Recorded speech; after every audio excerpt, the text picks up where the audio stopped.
politics until it breaks jerk, which I often am. So, but I thought in this case, yeah, I should definitely do this for a bunch of different reasons. Mainly, the United States is moving toward a big war, a real war with Iran, a regime change war. The biggest war we've had since the invasion of Iraq in the spring of 2003, and Israel is driving that. We are doing this at the behest of the demand of the Israeli Prime Minister Benjamin Netanyahu. So it seems like now is the time for more Americans to understand the dynamic between the U.S. and Israel and to call attention to that. And for another, Huckabee's behavior in the last year in Jerusalem as the ambassador has been very, very striking. He famously had a meeting with the most damaging spy in American history. And why did he do that? He hadn't been asked by anybody. Sure, you know about that, right? 2 days ago. What? The meeting that Huckabee had with an American spy for Israel that was arrested for a number of years, and can't remember who gave him a pardon, but at the minute he gave him a pardon, he went back to Israel. And what he did is he gave Israel information on how to be nuclear. Really? Yeah, so Huckabee sat down with him. I mean, so Huckabee sat down with him as if nothing happened. As if he didn't just give another country our secrets. So that's what Tucker is talking about. Wow. Why did you do that? So I wanted to be able to ask him that. And so we accepted, and then began the usual negotiations about when and where the interview would take place. And we were constrained because we weren't expecting this. We wanted to do it quickly, but we had tons of travel. So we threw them a date, them being the American embassy. We can do it on this date, and they were very accommodating. And then the question became, well, where do we do it? Maybe a Christian holy site. We said, we've got to get in and out really quick, got to be back to do a bunch of other interviews, but we've got this time frame. They said, well, why don't you do it at the U.S. Embassy? Or maybe we said that. Great, U.S. Embassy. So the U.S. Embassy is about an hour, 55 minutes from the big airport in Israel, Ben Gurion. So we said, okay, what about security? Now, at this time, the Israeli government, the prime minister included, were attacking me in this show. Netanyahu said I was a Nazi, for example. And so we thought, how about 30? Obviously. Not because the Israeli government necessarily would do something bad, because there are a lot of people in Israel who think, because they've been told, that I'm an anti-Semite or a Nazi or want to kill Jews. It's kind of crazy overstatement. All untrue, obviously, but it would be good to have security. And I should say, having done interviews on 6 out of 7 continents over 35 years, I'm not very security conscious at all. Never really feel uncomfortable with this. Seemed like a prudent thing to do. So we were told by the embassy spokesman, no, we're not going to provide security. And so we said, okay, I guess we'll get private security. But could we get someone from the embassy to ride in the car with us from the airport to the interview? And we were told, no, could we get what they call a control officer, just an American, with us in an official capacity as an embassy employee with us? No, quote, for legal reasons, we can't do that. So I thought, well, that's very strange. And then they said, but instead, we're turning you over to the Ministry for Foreign Affairs, Emmett. Right, sure, I'll be right back.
Is it raining there? Yeah, it just started raining.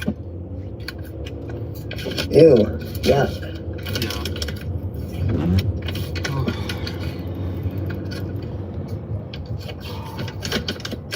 Like, why would you DoorDash if you live on the 3rd floor?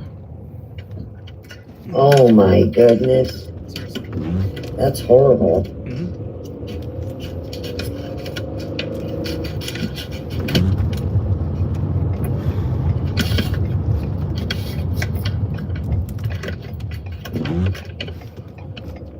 I should have just left it at the building. I should have just left it at the building and just told the customer, I'm in a wheelchair. You have to come out and get it. Like, I don't know what to tell you. I can't make it up those stairs. I mean, if I was DoorDashing and I get that message, wonder what I would do. Obviously, I would go downstairs. I'm like, I am so sorry, man. Let me go. Let me come out and get it.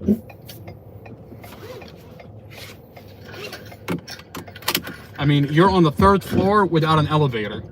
Like, Jesus Christ.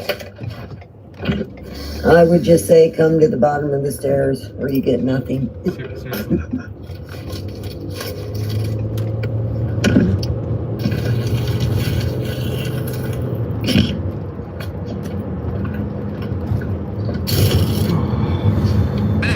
And they're going to arrange everything in Israel. Well, this was within 24 hours of the Deputy Foreign Minister Sharon Haskell releasing a video calling me an anti-Semite and an enemy of Israel. This was the person who the embassy was telling us was going to handle all of our travel. So what Tucker is talking about is he's trying to organize the podcast that's going to take place in somewhere in Israel, and the government is telling him we can't give you any kind of security. Wait a minute. Why can't you give him any kind of security? What? Why can't you ensure his safety? He's in your country. Wait a minute. The the foreign minister, some kind of minister came out and he attacked him on TV, saying that he's the enemy of Israel, and now Israel's not giving him security. Tucker, I might just be careful going to Israel. So I understand. Yeah, I'd stay home. Just stay home. I understand his concern. So it was at this point that I called the spokesman for the U.S. Embassy in Israel, and I said, okay. Sure, I'll be right back. Okay.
is the perfect pair for your iPhone, and it replaces 3 different chargers. So when I travel, I don't pack extra cables, I don't have to pack extra bricks.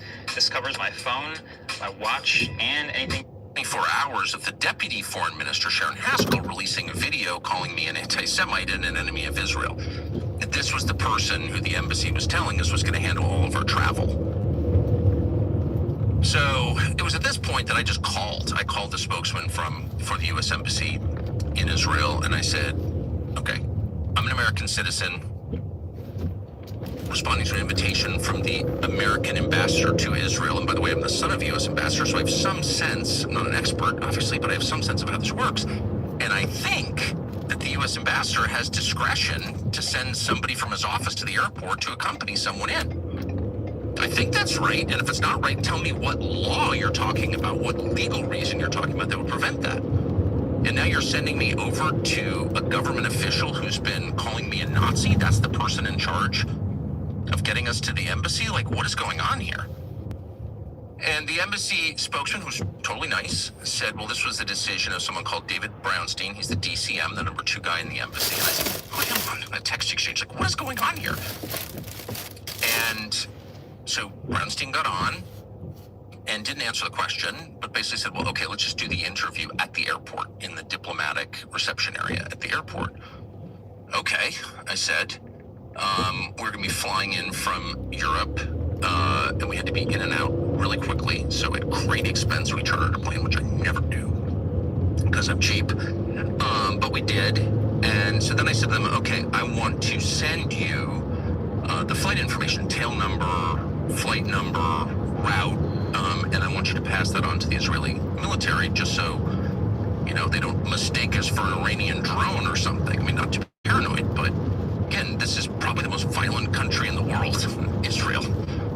Is there a country in the world where a higher percentage of the population has held a gun or shot someone? I mean, I don't know the answer, but this is a country famously waging a 7-front war with all of its neighbors. You know, so this is also a country that bombed the USS Liberty, knowing, we know this from NSA intercepts, that it was an American ship. So don't, you know, just send the military our flight information, and you know, we can all just sort of know it's on the record, and we can all calm down a little bit. No, they said. The U.S. Embassy said, no. This is, your flight is not a matter of concern to the Israeli military. I said, okay, now you're making me uncomfortable. Isn't the airspace of Israel the purview of the Israeli military? Aren't they in charge of maintaining the integrity of their airspace? When you fly over the country of Israel, or any country, its military keeps track of you because that's their job. So why wouldn't you send our flight information to the Israeli military? You're making me nervous. I sent this exchange. I took a screenshot of it and sent it to a bunch of people, including in the U.S. government, because I'm not a paranoid person and I'm not a jumpy person. Is this weird behavior? Yeah, it's really weird behavior. All of them said that. So I got pretty aggressive and just said, look, you got to do this. Okay. And they, to their credit, got back to us and said, yes, we will do that. But I just thought that was completely bizarre and menacing, by the way. Now, at the same time, and I think this is relevant, certainly it goes to motive, I was attempting to set up a meeting, as I have been for the past 3 months, with the Prime Minister of Israel, Benjamin Netanyahu, who I've dealt with a lot in the past, and who denounced me as a Nazi in public, a member of the woke Reich. And why was I trying to do that? Not an interview. I knew he wouldn't sit for an interview, but I wanted just to meet with him in person. One, to show that I'm willing to go to Israel. I don't hate Israel as a country. But two, just to say directly to him, this is bad. This should be de-escalated. This kind of rhetoric doesn't help anybody. Calling me specifically a Nazi and an anti-Semite when you know that I'm not. By the way, if I was, I would just admit it. I've said many times I think anti-Semitism is immoral. It's against my religion, just as hating any group on the basis of their bloodline is immoral. So the new year is here, but that does not mean you've got to overhaul your whole life. Despite claims to the contrary, you don't have to take drastic measures. Make a few changes here and there, and you'll be a lot better off. And you can start with the snacks in your pantry. Now, products from standard American chip brands are, let's be honest, pretty repulsive, filled with chemicals that make you feel heavy and bloated. They don't that good. They're not good for you. We recommend an upgrade with masa chips. Masa is the easiest way to eat clean without feeling like you're on a diet. The chips contain 3 ingredients. That's it. Organic corn, sea salt, 100% grass-fed beef tallow, and that is it. No seed oils, no mystery chemicals, just food, actual food. And they're amazing, and you feel great after. You don't feel weighed down. I particularly enjoyed the Campanero flavor lately, but they're all great. You want to give them a try? Visit masachips.com, M-A-S-A, chips.com/Tucker. Use the code Tucker.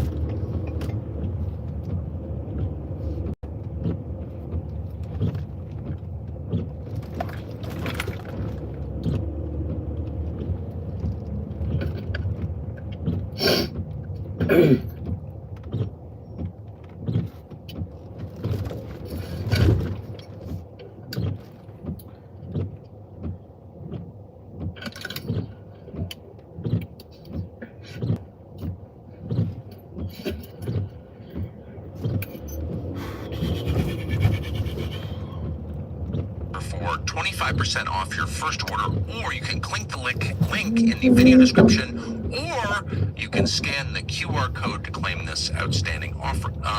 And so I really pushed hard for this meeting, and I called a lot of people who know him and who are in regular contact with him. In fact, I went to go see some of those people directly.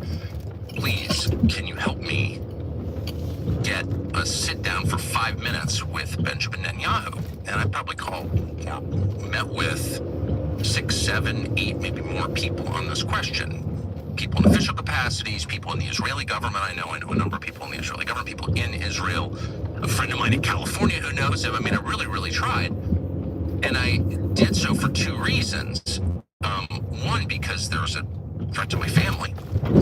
The Israeli government and Netanyahu himself tried to punish 2 members of my family. I won't be more specific, but actually punish 2 members of my family, because he has said in public many times, believes in blood guilt, Amalek. You know, when someone commits a crime against you, you punish not just him, but his family, his bloodline. There's no idea that's less Western than that, more anti-Christian than that. Christians reject that. Netanyahu doesn't. That's why he's talking about Amalek. Sure, I'll be back. Okay.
And he was going after my family, literally.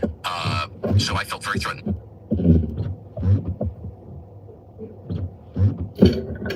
by that.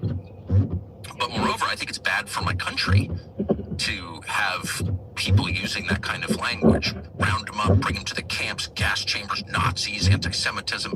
Starting route to 52 Town Square Circle. Hysterical. And certainly in my case, Head southwest on King's Crest Drive, then take the first left onto Creekview Drive. People on the basis of their bloodline. I hate anti-Semitism and anti-white racism and all of this, or any kind of racism, period. And I've said that a lot. So using that kind of language against someone who is not fundamentally your enemy, just in my case, I want Christians in areas controlled by Israel to be treated. Turn left onto Creekview Drive, then take the first right onto Potomac Hills Drive. I want the U.S. government involved in a war, a regime change war with Iran. Those are my priorities, and I've said them out loud. At the stop sign, turn right onto Potomac Hills Drive. As a Nazi for saying that suggests a total unwillingness to compromise. You know, anyone who doesn't agree with us 100% must be destroyed. His family must be attacked, my family, and must be written off as a Nazi. Well, when you do that, it makes people hysterical. It increases the temperature to a point that, you know, someone's going to get hurt if you keep talking that way. And it's just bad. It's bad for the United States. It's bad for the world.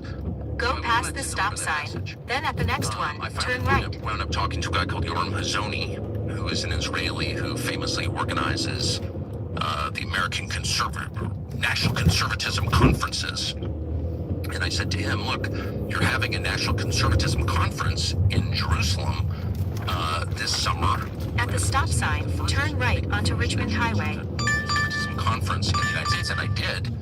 Obviously, I believe in national conservatism. America first. I think every nation should put its own people first. That's why you have governments. And I would like to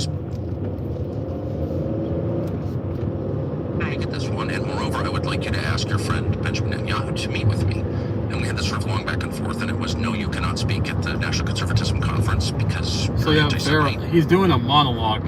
So Tucker, basically what he's doing a monologue. He's he's introducing before he goes into and air out the podcast. You know how Tucker goes into a monologue before, so he's just going. This is like a 30-minute, 45-minute monologue. Right. Yeah. No, I'm not, I said. Yes, you are, you said. And I said, well, I really would like to speak to Bibi to kind of de-escalate this. And he said, it would not be in his political interest to meet with you. That's almost verbatim what he said. Therefore, no. So then I realized, you know, you're dealing with people who are unreasonable, who are inflexible, who are in fact fanatical. And then add to that, of course, that my tax dollars are paying them. You know, it's all pretty distressing. So that was the backdrop. Well, yeah, obviously, I mean, it's not in Bibi's interest to sit down with Tucker because Tucker is going to flat out ask him, "What are you doing in Gaza?" Right. And highly intense trip to Israel. So we show up on Wednesday, fly in from Europe, again at great expense. And show up at the diplomatic terminal at Ben Gurion Airport where this interview is going to take place, which is bizarre in itself. A filthy building. The windows are so dirty in the terminal you can't see out them barely. There's like exposed drywall. The whole thing is depressing and grim. There's literally In 1 mile, turn left onto Aquia Town Center Drive. Terminal in Israel. I thought that was very strange. Having been in a lot of diplomatic terminals, I've never seen a rattier. When we go in, and Huckabee's there, and of course he's totally friendly as he always is. Very, very friendly guy, and cheerful, and we sort of chat, and the whole place is filled with these guys in t-shirts, thuggish looking guys in t-shirts who are some kind of security. So we do the interview, you're about to watch it. It's very long, 2.5 hours-ish, and I try my hardest to be friendly. I think I kind of succeeded. You can judge for yourself. But I really got the sense, and again, you can decide as you watch it, that Huckabee was not able to answer any of the questions, but also not. Stay in the second lane from left. Feeling of a guy sort of trying his best to repeat the talking points, but Go past this light, then at the next one, turn left. Not because those things might harm the interest of the U.S. government. At the light, turn left onto Aquia Town Center Drive, then turn right onto the Israeli military, okay? But unwilling to say certain things because they might reflect poorly on the Israeli government. And you sort of thinking about this for a second, you're like, wait, you're the U.S. ambassador, you're our representative to a foreign country. Why is your red line criticism of that country? Shouldn't you be representing us? And it was very obvious he was representing the Israelis. Obvious, and again, you can judge for yourself. But anyway, so we do this interview. It was cordial. And at the end, we're set to fly out. We have a time, we have to get out. and the plane is sitting right outside, and we're ready to go. And for some reason, the Israelis still have our passports. There are 5 of us there, and 4 of us are flying out on this plane. One's flying out commercial with our gear. So my business partner and I, which were standing there, we've never left the airport, never went anywhere. But our 2 producers have spent the night before in Tel Aviv, and they're called into rooms and given the 3rd degree. Now, keep in mind, they're about to get on a plane and leave. In fact, we're late. We have to get out of a slot to get out. And security, whoever this is, won't let them go. So I don't really know what's going on at this point. I'm like, where are our guys? We got to get out of here. So one of them comes out and he says, that was the weirdest experience of my life.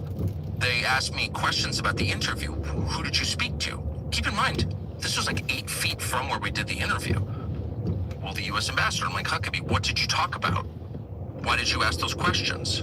Was it a hostile interview? And of course, everything in the diplomatic terminal is taped. Everything in Israel is taped. It's a police state. It's a surveillance state, obviously. You go to Israel, they put software on your phone.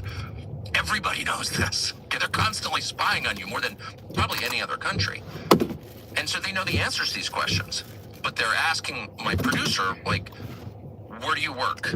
How many people work there? Sorry, I'll be right back. Do you go to the office? Where is the office? What are their names? Okay.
Doing like an intel op and a humiliation exercise on my producer. This isn't security. We're leaving right now.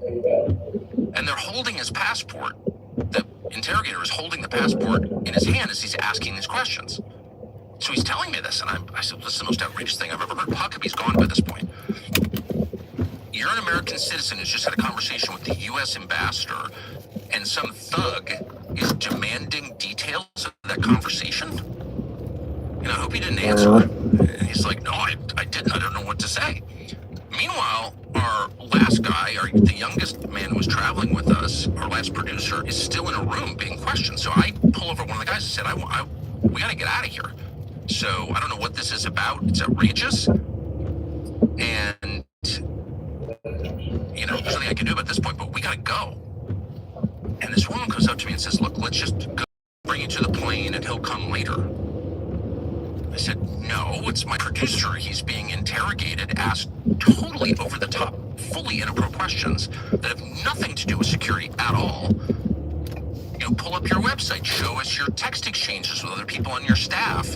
What are your politics like? And again, what did you say to the U.S. ambassador and what did he say back to you? Those are not relevant questions if you're trying to keep your country secure. Those are intel questions. And they're over the top. And I said, I want this guy out. No, let's go. We got to go. And they said, no, just leave him here. We'll bring him to the plane later. Twice they told me that. Just leave your guy behind. No, I don't think so. So I was enraged by this. Get on the plane. We get a text from a reporter who somehow knew that this had happened. I have no idea how. I had no interest in publicizing it, actually. There was, a long trail that showed that the U.S. Embassy had been coordinating against us in a public relations battle before we even got there. They were leaking that we demanded to do it at the airport because we were afraid to go into Israel. We're cowards. Okay, we're cowards. Right. And so I just said to the reporter by text, they pulled my guys into a room, interrogating them. This is outrageous, et cetera, et cetera, et cetera. The interesting thing is, I never heard from Huckabee or anybody to this moment from the U.S. Embassy about what security did to my producers. They didn't ask us, and instead Huckabee went out and called. You would think our ambassador to Israel would be upset that an American is getting harassed at an Israeli airport, but instead you don't hear anything from it. That's incredible. It's crazy. Me a liar.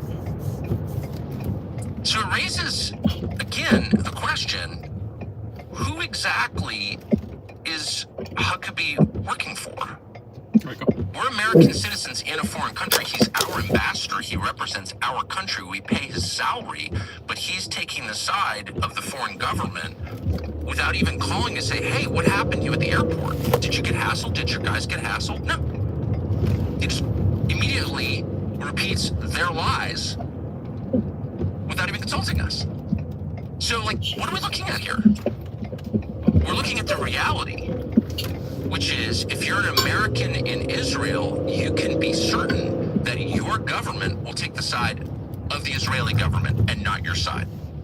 And really, is that so different from the experience of Americans in the United States? Can you be sure that your government will take your side over the Israeli government? No, of course not. They will always take the Israeli government's side over yours. And that's the core problem. Even if you support a war with Iran, I think the most pressing issue for Americans is that we kill the Ayatollah or whatever.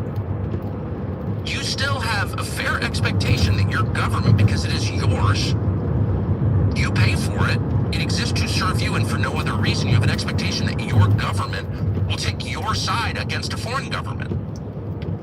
But the daily lived reality, the obvious truth, visible to every single American, is that's the opposite of reality. In fact, if you criticize Israel in your country, your government will work to censor you. If there's a standoff between you and Bibi, you know whose side your government's going to take, Bibi's side. That is not sustainable. That is too humiliating. It's too clearly an inversion of the natural order. Your government exists for you, not for a foreign government. But that's not how we live in this country or in Israel. So that's what we learned. And one last thing.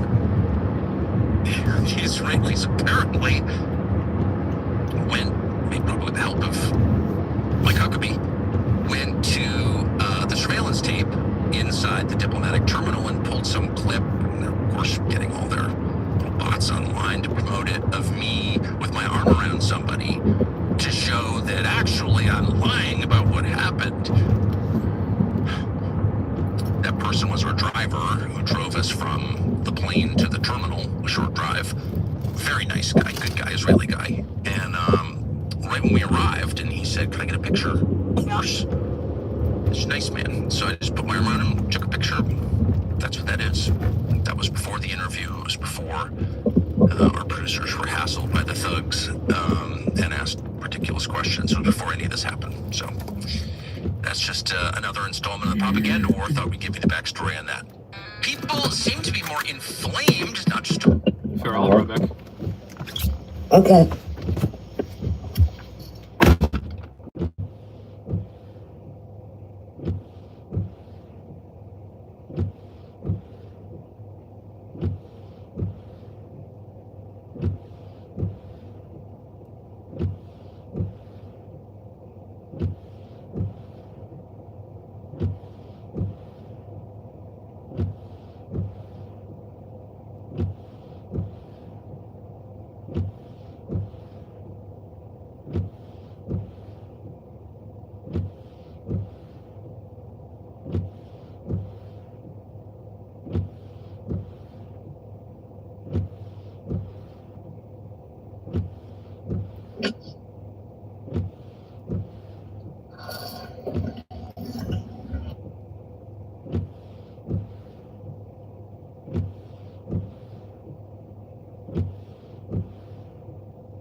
Emotionally, but physically, and more tired than ever. And food is part of the reason. Bad food. Ugh.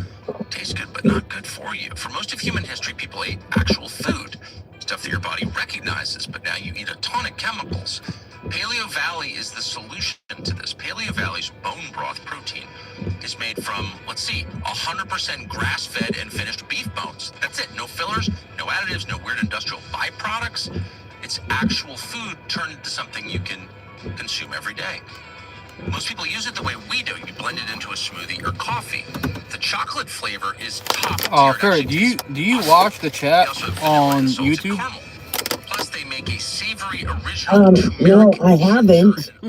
Why? I mean, I don't know. It's always crazy. Like, half the time I'm getting trolled, half the time it's like just random rhetoric. But it's definitely interesting. I wish I could turn on my laptop and read it. It's definitely hilarious. 20% off your first order if you do that. That's Entertainment. It's definitely entertaining. So with that, here is our interview with Ambassador. But whatever these lives are averaging 500 to 900 views on like daily. So wow. Yeah, so whatever it is, it's a good idea. You know what I mean? It's definitely behind the scenes to the podcast. You know what I mean? So people are interested. Right. That's good. Mm-hmm. And it's growing the channel. Absolutely, and it's growing the channel. So I'm getting a lot of subscribers, like from just doing this. So I just want to apologize to you since you are Christian Zionist. Wow. You and I have known each other for over 30 years. Over 30 years. That is totally true. Back when you were in Little Rock. So yes, it's why I wanted us to have a conversation, talk to each other, and not about each other. And I appreciate very much. Huckabee, shut up. Here of course, and I'm only saying. Listen, I swear to God, listen to what he just said. I hope it's informative. Master, thank you very much for having us, for inviting me. I was grateful to be invited. Well, thank you. I was grateful because I don't like all the name calling. I've engaged in some of it. I want to apologize for that. In general, I don't think people should be going immediately to motive, calling each other Nazis or anti-Semites. I said I hate the Christian Zionists. I lost control of myself. Of course, I don't. I apologize for that. I have problems with my anger, and so I just want to apologize to you since you're a Christian Zionist. You and I have known each other for over 30 years. Over 30 years. That is totally true. Back when you were in Little Rock. So yes, the newspaper. It's why I wanted us to have a conversation, talk to each other, and not about each other. And I appreciate very much your coming here to. Of course, and I'm only staying a couple hours, unfortunately, because I kind of shoehorned this in. But I hope that I'll be back soon, and I hope that I can come back soon because I actually like, despite what you may hear, I actually like the country. I've been here a lot. And there are a lot of things I love about it, and I want to talk to people in it for like a week and get a better sense of it. So I want to ask you, everyone I've talked to in preparation for this said the same thing. Jonathan Pollard. Yeah, I'm just going to show the names to you and have you explain. No, I'm glad you asked. Of course. Interestingly, Jonathan Pollard is the spy that leaked all our nuclear information over to Israel. Was pardoned. Oh my goodness. Exactly. Was pardoned, I think, by Trump. And the minute that he got pardoned, he left to Israel and just told America, "Go fuck yourself. I'm out." He got the Israeli citizenship. I think now he's had an Israeli citizenship, and he's doing like a number of podcasts. And he's telling basically what he talks about is he's telling, he says, if you're an American and you have any secrets, come to Israel. We want your secret. I mean, like he's promoting like that kind of rhetoric. And you got Huckabee sitting down with him. Yeah, you got Huckabee sitting down with him as if like nothing happened. Jonathan Pollard. That's incredible. That's incredible. The things about it. You're the first person who has asked me about it, which I find amazing. So I'm glad you did. Really? Yeah, the very first one. Well, it's better to like hear it. Sure. I met Jonathan Pollard 2 times. Once I was making a speech in Jerusalem. This has been a few years ago. His wife was still alive at the time. And he was there. And someone introduced me to him and his wife. I said hello to them. That was it. Hi. Nice to meet Esther, his wife. And that was it. I went and made my speech and I left. Later, his wife passed away. Sure, I'll be back. Sure. Okay.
Here in Israel.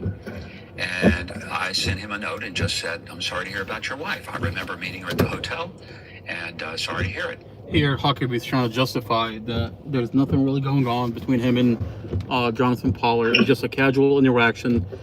First one is just blah, blah, blah, just casual. Second one, the guy walks into, I think the State Department or the embassy, sits down with him, and he's trying to say his justification is like, oh, it was a casual meeting. What do you mean? The guy walked into an embassy, therefore it can't be a casual. Therefore it's scheduled, and Right. he kept it a secret, and it got leaked that you sat down with a convicted spy for Israel. That's just insane. It's crazy.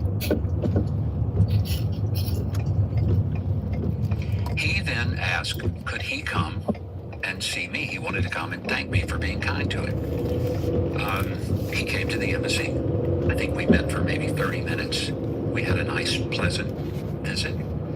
The funny thing was the New York Times reported that it was a secret meeting. It is a secret Tucker, meeting. if you've ever been to the U.S. Embassy, you would know there's no such thing as a secret meeting at the The U.S. Embassy in Israel, an Israeli, former American, Israeli citizen, convicted spy, goes into an American embassy in Israel. How does that happen? You want to tell us it's not a secret? It got leaked that our ambassador is sitting down with a former convicted spy. Okay, and he's like, "Oh, it was just a casual meeting." No, it wasn't. Oh, it's just casual. No big deal. Yeah, nothing happened.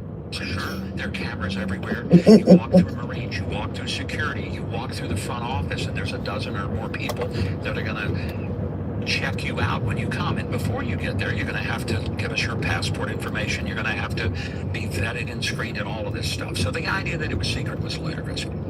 The whole idea is, look, Jonathan Pollard did something that was terribly wrong. He stole secrets. He shouldn't have done it. He was sentenced to 30 years in prison and spent 30. I think he was sentenced to maybe more than 30 years, but he spent 30 years in prison. Most people convicted of something similar, which was one count, I believe, would have spent 2 to 4, but he spent 30. I don't have a problem with him spending 30 because I think what he did was despicable. I'm not defending anything about what he did. but even people like the former director of the CIA, a number of other senators on the Senate Foreign Relations and the Senate Intel Committee said that he should be allowed to leave and move to Israel if he wanted to. So it, to me, was not as big a deal that I had this basically courtesy meeting.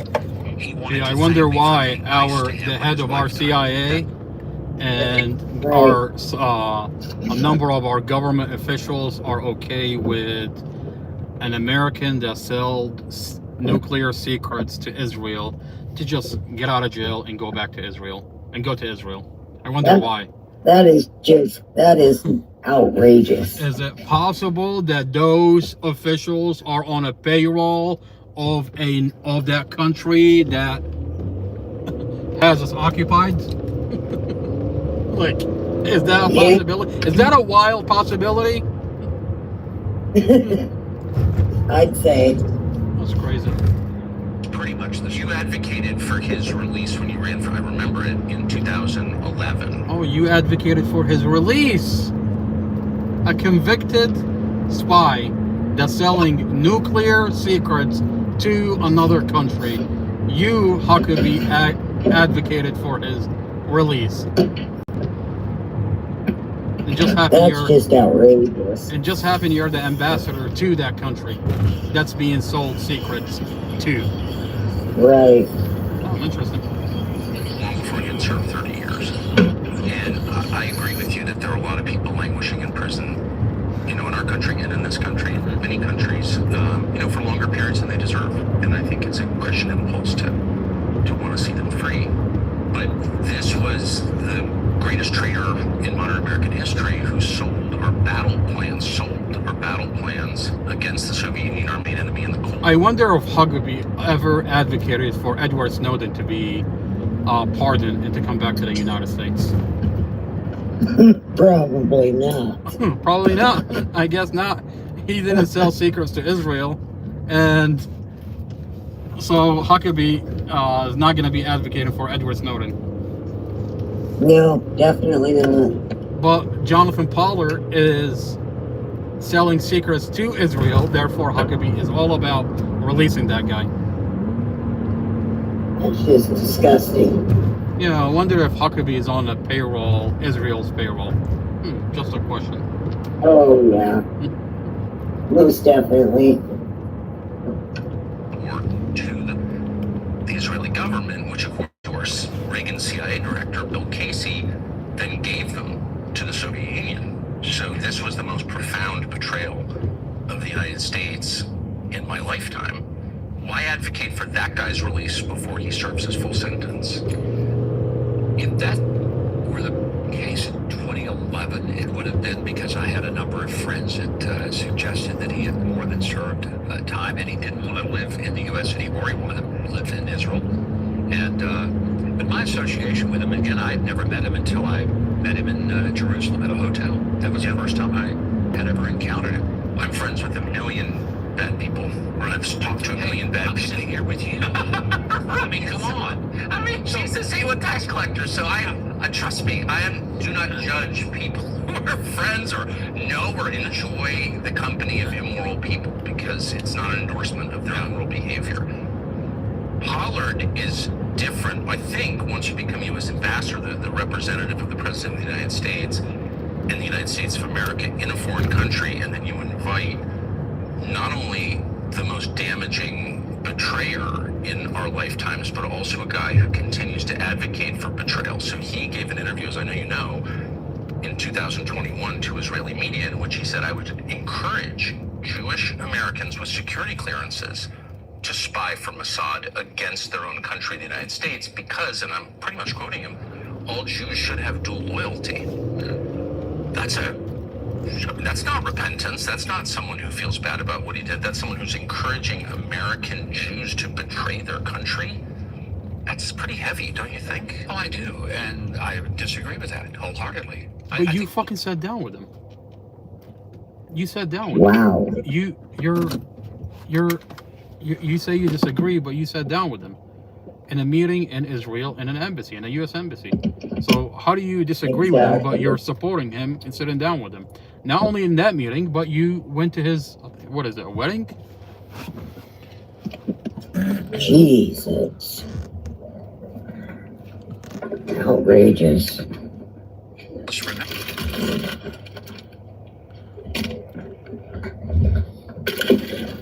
I mean, this is a guy that not only sold our secrets, but went on a podcast in 2021, and he's advocating for American Jews to do the same thing he did, which is leak out our secrets to Israel. I mean,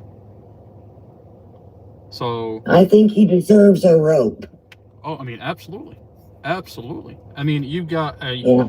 a convicted individual that's selling our secret to a foreign country, and our ambassador is sitting down with him like nothing happened. That's crazy. It was President Trump who probably facilitated his departure. And I'm certainly supportive of President Trump. I think you are. And Pollard's not. He called him a madman after your meeting. That's why I say Pollard is not, for me, the real issue. It was the fact that he did something that was despicable. I'm not denying that. Of course he did. And he paid dearly for it, 30 years in prison, and he should have. That's what he should have done. No question about that. Why meet with him in the U.S. Embassy? Your colleagues said they were shocked. They said, who were the colleagues that said they were shocked? Quoted on background in the New York Times. I think the meeting was in August. I mean, this could all be fake. That's why I'm asking you. Well, the same New York Times said it was a secret meeting. And I'm telling you, there's no such thing as a secret meeting in the U.S. Embassy. Do you see why the U.S. ambassador hosting a convicted betrayer of his own country who's encouraging Americans to continue to betray their country would seem shocking? Well, I would say that it wasn't that you make it sound like I'm hosting a meeting. I simply met with him. I meet with people all the time. He tripped over and fell into a chair that just happened to be in the U.S. Israeli embassy and sat down with Jonathan Pollard. Just tripped over. No, they have to have an appointment. Of course they do. Oh, so it is hosting, then, I think. Well, It is. I don't know if it was hosting, but it was certainly met with him. I meet with people all the time. Would seem shocking. Well, I would say that it wasn't that you make it sound like I'm hosting a meeting. I simply met with him. I meet with people all the time. Someone just walk in without a... No, they have to have an appointment. Of course they do. Oh, so it is hosting him then, I think. Well, I don't know if it was hosting, but it was certainly... He was able to come to the U.S. Embassy to have a meeting at his request. I did. And frankly, I don't regret it. I met with a lot of people over the course of the time I've been here, and we'll be with a lot more. Here's a bigger conversation. Here's a bigger issue. What did you guys talk about? Exactly. What did they talk about? What would our ambassador to Israel talk about with a convicted spy that sold our information to Israel? What would they talk about? Just I wonder. Yeah, that's the question. Sure, I'll be right back. Okay.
forever.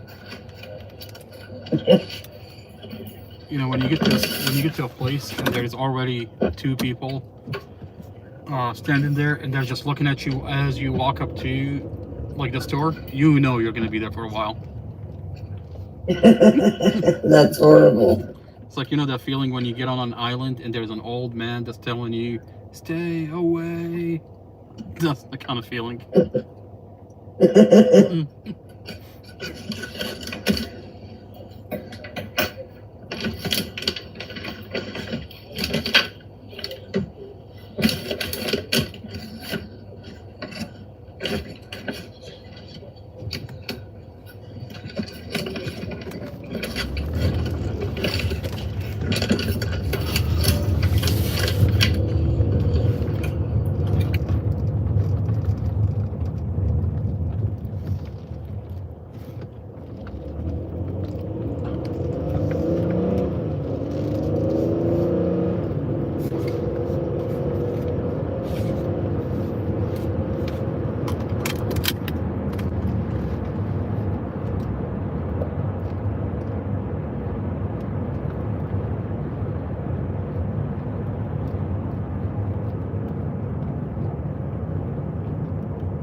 I was saying this bag didn't seal. I had water on one little tiny piece and it screwed the whole thing up.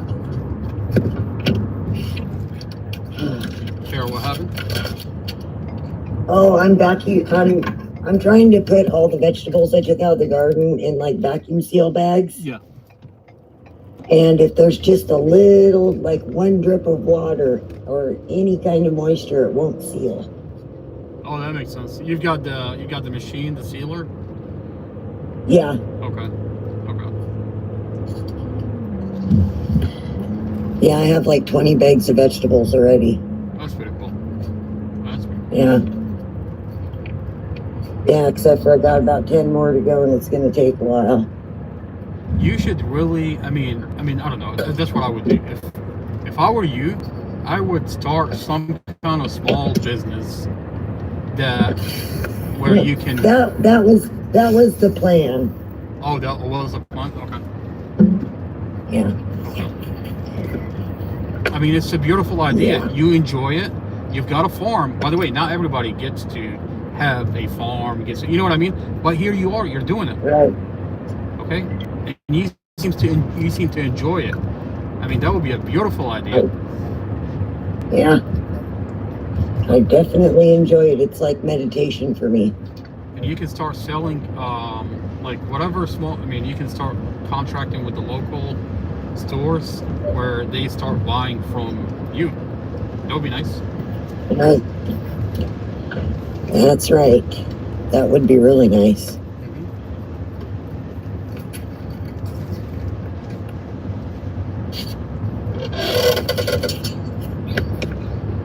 When are you gonna get the chickens?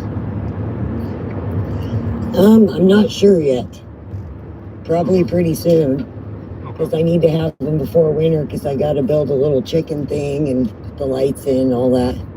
Yeah. You know how many people around here will buy eggs? Oh my goodness. Of course, especially that you live in a small town. Yes.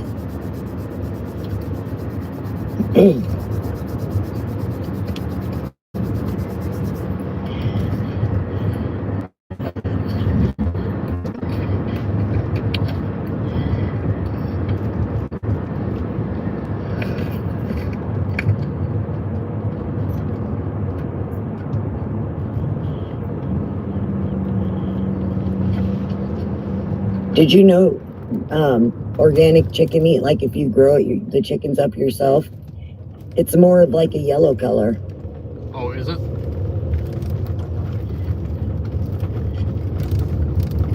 That's interesting. Yeah, it's not like the color like you get at the store. It's not even close to that. Interesting. Yeah, I mean, it's, Oh, kind of like the eggs. Like the yolk is like orange. yeah, The yolks are almost orange. interesting.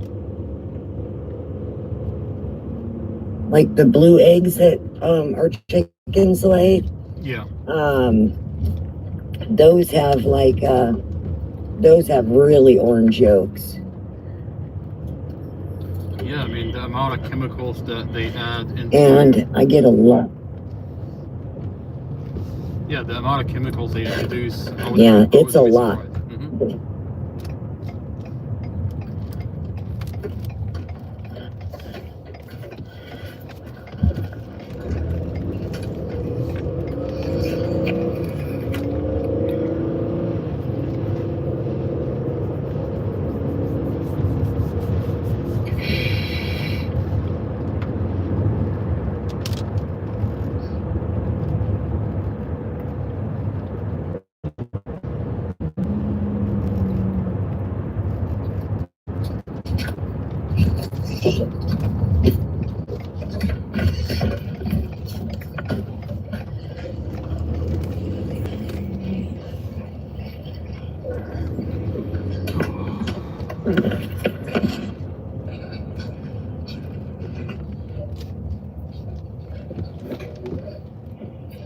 Are you tired yet?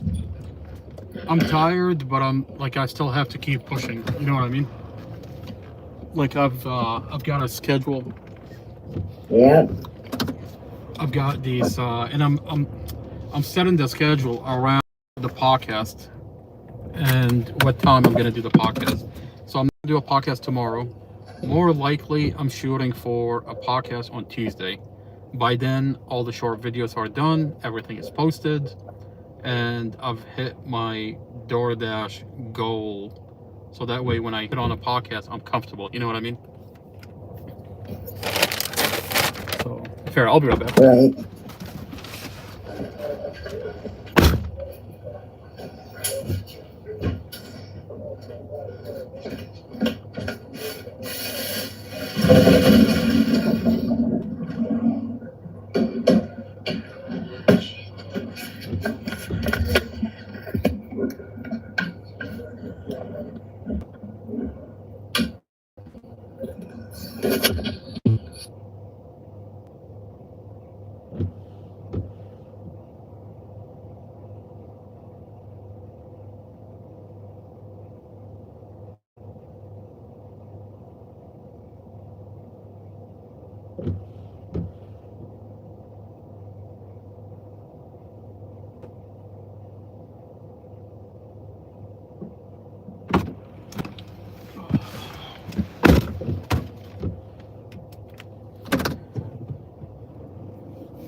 Yeah, I feel tired, but I can still push myself, if that makes any kind of sense.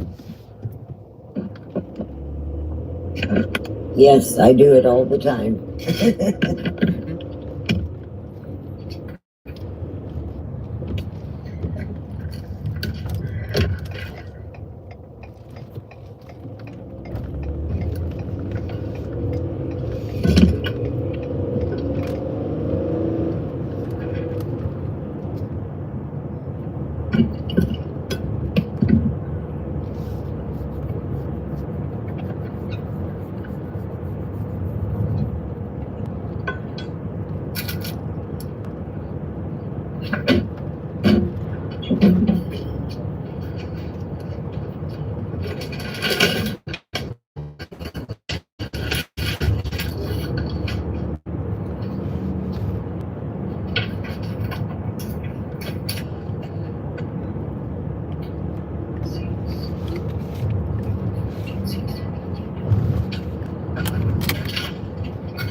So if you spend the evening at my house, you are guaranteed to find yourself in a conversation about the Hallow app. We talked about it this morning. It is the best prayer app ever. This Lent, Hallow's Pray 40 Challenge invites users to step out of the noise of everyday life and dive into something much deeper, the parable of the prodigal son. It's a story about a man who leaves home, wastes everything, hits rock bottom, and then realizes something transformative. He can go back. And when he does go back, he's not punished, he's welcomed, he's celebrated. That story tells the truth that no matter how far you have gone, you can still turn around. You're responsible for your next choice, even if you behaved in deeply unholy ways, and we all have. Mercy still awaits you. This Easter, Hallow's Pray 40 Challenge is the best way to stay in touch with the Word of God, the good word. The challenge begins Wednesday, February 18th, and runs through Easter. Get 3 months free at hallow.com/Tucker. It's the best. There have been Americans in prison in Israel. There have also been, and there continue to be, dozens and dozens and dozens of sex offenders, accused sex offenders from the United States who fled to Israel, including one recently, an Israeli government official who was caught trying to molest a 15-year-old girl. And did you hear about that? To Israel. Farrah, did you hear about that? No, that's disgusting. An Israeli citizen, and he's some higher up in the government of Israel, comes over here, does that, gets caught doing it because apparently the FBI were doing some kind of sting operation, and then he got caught up in the middle. Now, he got to jail. They put him in jail. Wow. The prosecutor is, I don't know if she's Israeli or she's not Israeli, or I don't know what she is, but her, either she's Jewish or she's Israeli. She lets him off, and he goes back to Israel. Wow. And now the government, Of course he did. and now the Israeli government is not even prosecuting him. That's sick. Yeah, this was all over the news. That is sick. This was all over the news just about 6-7 months ago. Wow. Awaits you. This Easter, Hallow's Pray 40 Challenge is the best way to stay in touch with the Word. It's the best. Sex offenders from the United States. Americans in prison in Israel. There have also been, and there continue to be, dozens and dozens and dozens of sex offenders, accused sex offenders from the United States who fled to Israel, including one recently, an Israeli government official who was caught trying to molest a 15-year-old girl and fled to Israel and is not going back to the United States to stand charges for attempted molestation of a child. Have you advocated for the Israeli government to return him to the United States? I'm not familiar with that case. It has not come to us at the embassy. So I'm not aware. Is this the person in Nevada? That is correct. Okay, I heard Clark about County, I would imagine so. Yeah, I heard about it, but I heard about it through open source media. It was never something that was presented to us, but I have no problem with it being extradited back to the U.S. You're the president's and our country's representative in the state of Israel, so I think it would fall to you to advocate with your friend the Prime Minister to say, wait a second, we have a very close relationship. We're obviously the single largest source of outside funding for this country. How can you take an accused child molester and shield him from American justice, send him back to the United States? Have you ever had that conversation? No, because the Prime Minister would not be the proper person that may be in Israel. Pardon my ignorance, that would deal with an extradition. It would go through their court system. And so the Prime Minister is separate, very similar to what we have in the U.S., where there is a separation of powers, so it would go through something other than the Prime Minister. Have you advocated to the courts, to judges, to anybody in the Israeli justice system? There has never been a request for me to engage in that. I would be happy to do it if the White House sent a message to me. I do work for the president. I serve at his pleasure. If anyone in the White House were to say to me, would you please go and make a case for it? But probably, if that were to happen, it wouldn't come through the embassy as much as it would likely come from the Department of Justice at the U.S. in D.C. They would make the request. They might involve us, but they very likely would not. Does it seem strange to you that people accused of child molestation in the United States are allowed to have refuge within the borders of our closest ally? How that doesn't make sense to me. Well, I would say that If you've molested an American child, shouldn't you be required to seek justice? it's an allegation. Let's be clear. One of the things about our system of jurisprudence, you're innocent until you're proven guilty beyond a reasonable doubt. So if the charges are there, should he be extradited? I would say so. The charges are there. Yeah, okay, so they should be, but that's a Justice Department decision, and they're the ones who should be pursuing it. To my knowledge, they haven't. They certainly haven't engaged the U.S. Embassy over. Why would the Israeli government harbor fugitives from justice in the United States? I'm not sure that There are dozens and dozens and dozens. In fact, there's an Israeli group that keeps track of them that is dedicated, Jewish Israeli group dedicated to combating the molestation of children, and keeps a long list, and then you can look it up. And I hope you're not saying that you think the Israelis support the molestation of children. obviously I'm not saying that. Okay, I'm saying that the Israeli government allows shields accused. Fair, I'll be right back. Okay.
Oh yeah, $20. It is organic. $20 or you don't eat. No, I'm just playing. I don't care if you're my kid. Pay me or starve.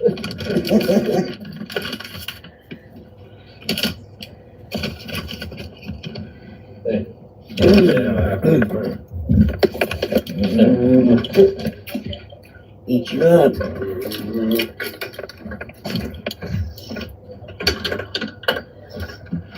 Something else. Something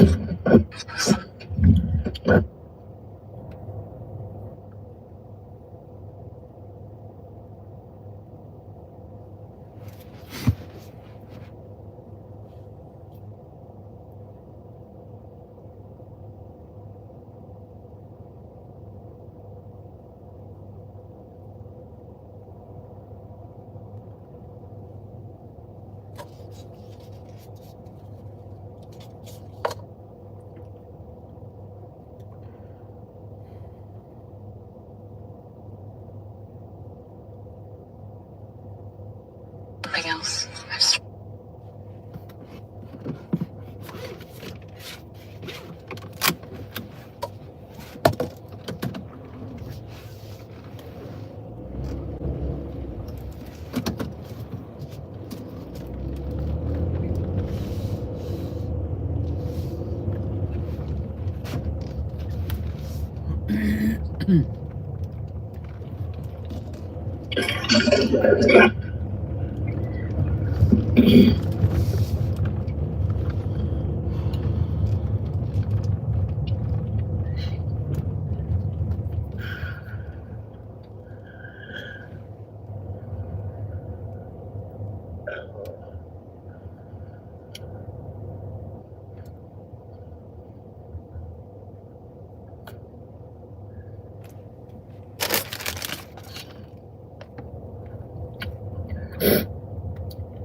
I remember one day, that was my pet. That chicken was my pet.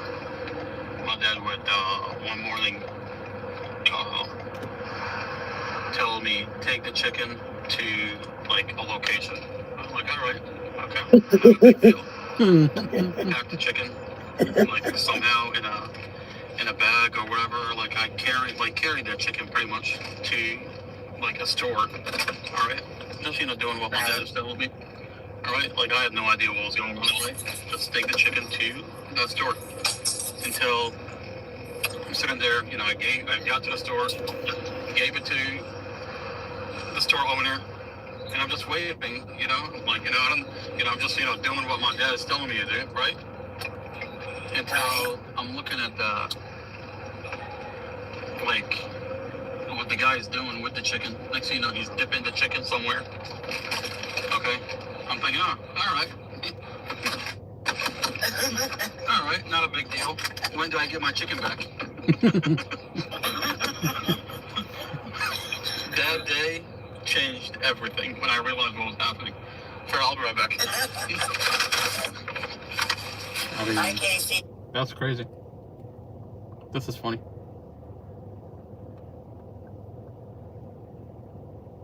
Humanly agile decision under her.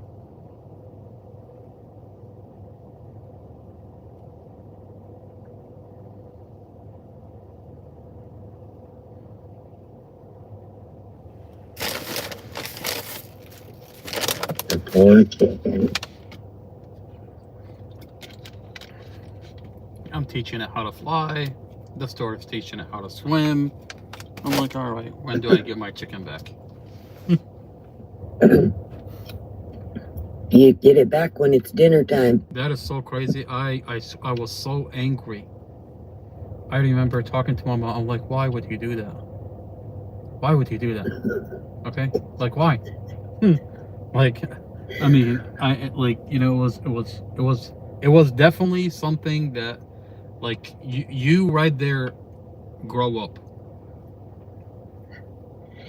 Yeah, that's very No, I mean, traumatizing. no, but he did it on purpose. Like, looking back at it, like, it made you, like, grow up. You know what I mean? That was like his way of, That's like, right. like, today is your day. You're gonna grow up. I'm gonna feed you your own goddamn fucking chicken. Jesus fucking Christ. Thanks a lot, man.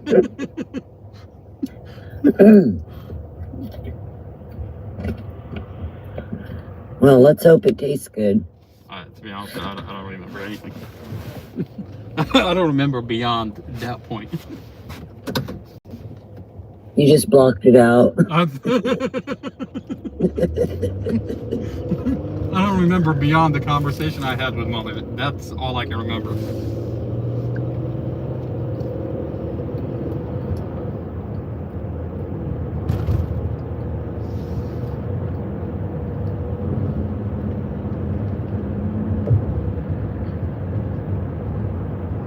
All I remember for a long time, for a while, and this lasted for a while, every morning I would wake up my sister Bonnie, I would wake up my brother Muhammad, and we would go out to the balcony. I'm like, all right, we're gonna teach those birds how to fly, okay? Get on a chair, put it on a cardboard, and then just like throw it in the air. And it would like smack into the ceiling, and I'm just like, all right, one more time, all right? This time is gonna learn.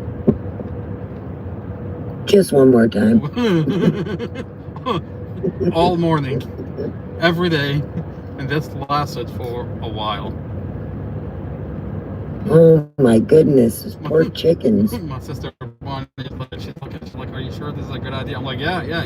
I saw it on TV. They fly. I saw it on TV. Do you want the chickens to fly or not? Like, just do what I tell you and they will fly. That's funny.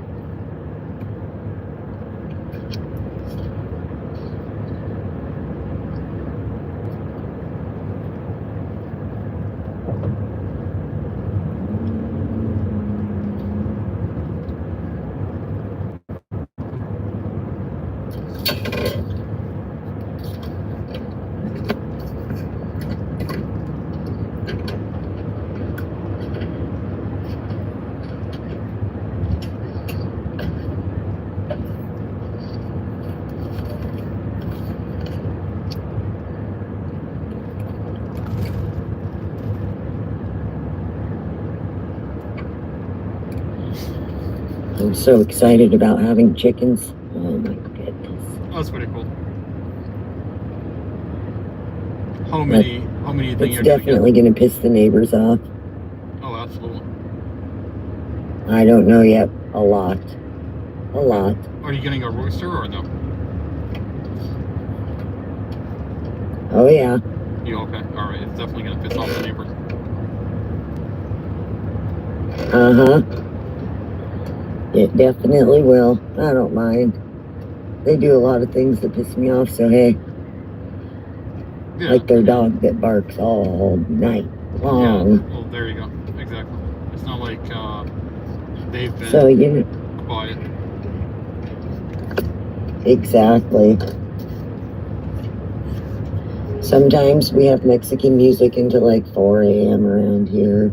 Other times it's people screaming at video games. You just never know what you're gonna get. That's crazy.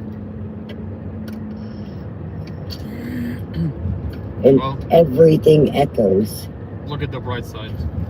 You've got the scope on all of them. That's true. King of the hill. Okay? You're one step ahead of everybody, alright? That's true.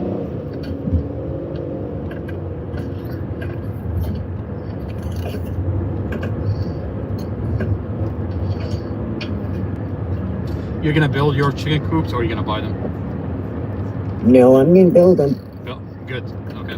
I built chicken coops. Yeah. Yeah. I built them for Mom.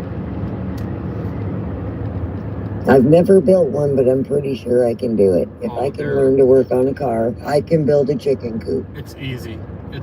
You're gonna love doing it. It's all about. It's like building a house, a mini-sized house. Okay. It's like building. It's like making a cabinet, except. It's a Oh chicken my goodness, I should make it the same color as my house. That'd be so cute. That would be beautiful. Paint it the same way and I everything. think, yeah, I think I'm gonna do that. That would be so cool. Not that it has to match, but I mean, it kind of does. Doesn't it would be beautiful. Because to I'm match. picky. Mhm. It would.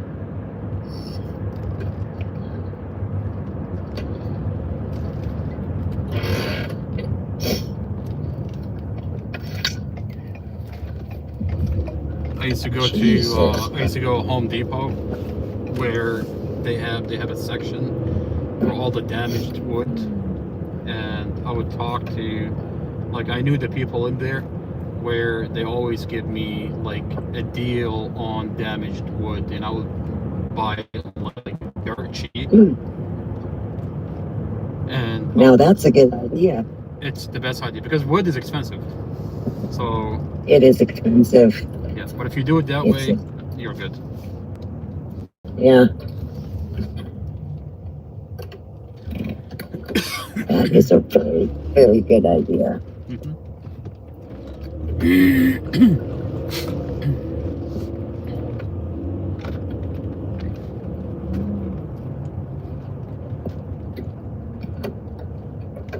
Then you paint it. So today, Yeah, go ahead. I'm going to paint it the same color as my house, That's which beautiful. is like a cream. It's like a, I don't know, an eggshell white with brown trim. That's very cool. And get like shingles, But- like matching shingles. Yes, Oh, I have to do that. mhm. Well, today I got to be an oil change place and a farm, so it worked out pretty good. Okay. All right. That's good. Yeah.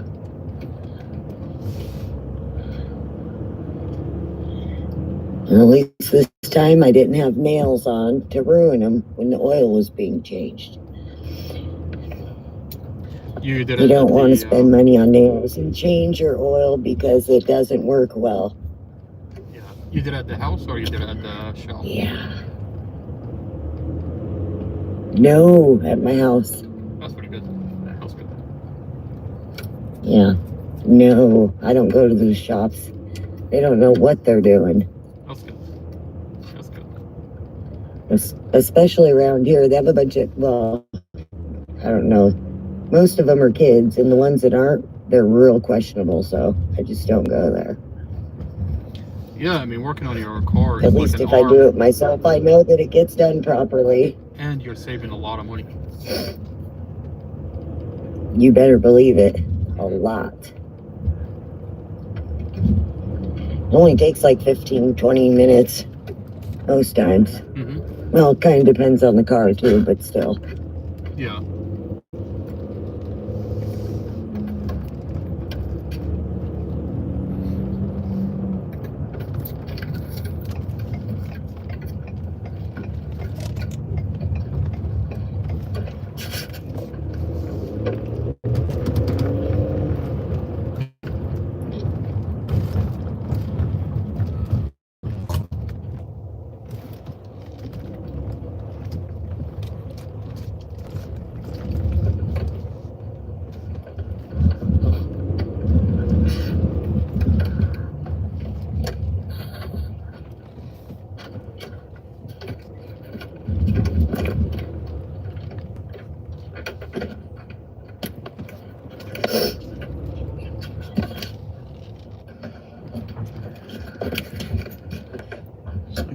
would you not have a number on your house?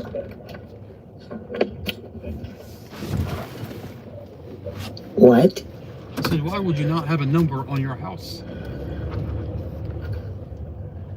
These houses, I mean... Yeah, who doesn't have a number? Seriously. That's weird. There we go. Alright, Farrell, I'll be back. Okay.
This is the future of video editing. With this new AI tool, you'll never have to edit a video again. An Israeli group that keeps track of them, that is dedicated, Jewish Israeli group dedicated to combating the molestation of children, and keeps a long list, and then you can look it up. And I hope you're not saying that you think the Israelis support the molestation of children. That's exactly what he's saying. But he's saying that the Israeli government allows shields, accused child I'm molesters not from sure justice. I'm not sure I can say that that's something that is provable. I don't know. But I am not aware that the Israeli government is shielding people. You obviously want to sleep well and fashionably. Brooklyn bedding can help. Here at TCN, we take sleep time seriously, try to get 8 hours. And a lot of the people here cannot help rave about their Brooklyn bedding mattress. The first thing you'll notice about your mattress is how stable they feel. That's because they're built to last for decades, not just years. It's American durability. By the way, when we bring in a new advertiser, we have them send stuff to the whole staff and people test it. And they love this. Brooklyn Bedding's founder built the company here in the United States from the ground up. Craftsmanship, grit, no college degree. Their factory's in Arizona. The prices are low despite the fact they're American made. High-end comfort without the high-end price. What makes these mattresses so great? Brooklyn Bedding uses copper-infused foams and thermoregulation-coated foams to help keep you cool and comfortable all night. Plus, they offer a 120-night sleep trial. That's plenty of time to make sure you love it, and we're confident you will. Visit brooklynbedding.com. Use the promo code Tucker at checkout to get 30% off site-wide. It's not available anywhere else, only on this show. So take advantage while you can. Visit brooklynbedding.com, promo code Tucker. Well, they are, and I'll give you and I just want to make sure that I pronounce this man's name correctly. It's Tom, I believe, Alexandrovich. I think that's right, and I've written it down, but of course my handwriting is so terrible I can't read it. But yes, he is an Israeli, I believe, cybersecurity official who was at a conference in Las Vegas last year and was caught up in a sting designed to catch people soliciting sex from children. He was one of a number of people arrested for this. He was arraigned and charged. And then 2 days later, he fled to Israel and did his first hearing by Zoom. He was allowed for some reason to leave for a foreign country, having already been charged for attempted molestation of a child. And he remains here now. And there have been many news stories about this. And I just wonder if you would ask the Israeli government to put him on a plane and send him back to face justice for attempting to molest an American child. It doesn't seem complicated. No, I wouldn't mind doing that, but I want to find out if the Justice Department in the U.S. has already sought to extradite him. Is there anything in process? I don't know. Why wouldn't they seek to extradite? I have no idea. That's the question for the Justice Department. I have many questions for the Justice Department, like why are millions of Epstein files still classified? Why do you think that is? I have no idea. I haven't kept up with that. I have never met the man. I don't know him. You haven't kept up with the Epstein disclosure? I mean, only from a distance. I'm 6,000 miles away from D.C. these days. You attacked me personally for suggesting that Jeffrey Epstein had ties to Mossad. I'm not saying he worked for Mossad. I don't think we know that. But there's no question that he had extensive contact with CIA. I think you said it, a turning point event. Everybody knows Jeffrey Epstein. I said everyone thinks, and it turns out everyone was right, that he did have. I'm not sure everyone was right or everyone thinks. Okay, but you said that I was lying, and I don't want to make this about I don't think I said you were lying, Tucker. I don't recall. I'm just saying, why don't we release all the files, and then we don't need to guess? I got no problem with that. Go ahead. But it's Well, on it. well, because you weighed in on it and said that this was not true. When of course said there was no evidence. Well, there's quite a bit of evidence, but you haven't apparently bothered to read any of the files. Is that what you're saying? I have not read the Epstein files. Apparently you have. Well, they're on the internet. When you say that and everybody knows that Jeffrey Epstein was a Mossad agent, Everyone believes that. I don't think everybody does. I don't know. Well, everyone knows that he had contact with, and by the way, not just Israeli intelligence, American intelligence, which is much more distressing for me. I'm not Israeli, I'm American. I don't want my government having any contact with someone like Jeffrey Epstein. So the shame, I wouldn't either, is on the United States, as far as I'm concerned, just to be totally clear about that. Everyone's very sensitive about the Israel connection, not at all sensitive about the U.S. connection, which I find very revealing. We should care about what our government does first, I think. But since you weighed in on it and said there's no evidence, I'm surprised that since that evidence has been open to the public for a month, since you've already weighed in publicly on this question, that you've made no effort to evaluate that evidence. Why is that? I just told you I was certainly not aware that there were some specific allegations. I knew about the former prime minister, but I don't know him. Not sure I ever met him in my many times. You know, I said I've been to Israel over 100 times since 1973. The first time I came here was 1973, July. And it's almost 53 years of coming and going to this country. So I know the country well. I know a lot of people here. But I don't know everything. And I don't know What if you could learn more about your health in under an hour? The Pernuvo whole body scan gives you a comprehensive look at your health. It's great body. But I knew a lot of people. Of course, no, and I can see your love for it, and I think that's great. But I'm talking about the U.S. government and its responsibility to, you know, there's a lot of complaint about conspiracy theories and everyone, you know, he's a hater. Everyone's assigning motive, but there's a way to end these conversations very quickly with facts, and I'm highly confused by. Have you brought this up to the president? I mean, no, I don't work for him. I've said this many I know times. you don't work for him, but you go to the White House, you see people there. You and J.D. Vance are very good friends. So have you brought this up to them? Because I have brought this up to the public It's committee. not on my portfolio, but apparently it's very strongly on your mind. And I'm Child just molestation thinking is a significant concern for me. It should be for everybody.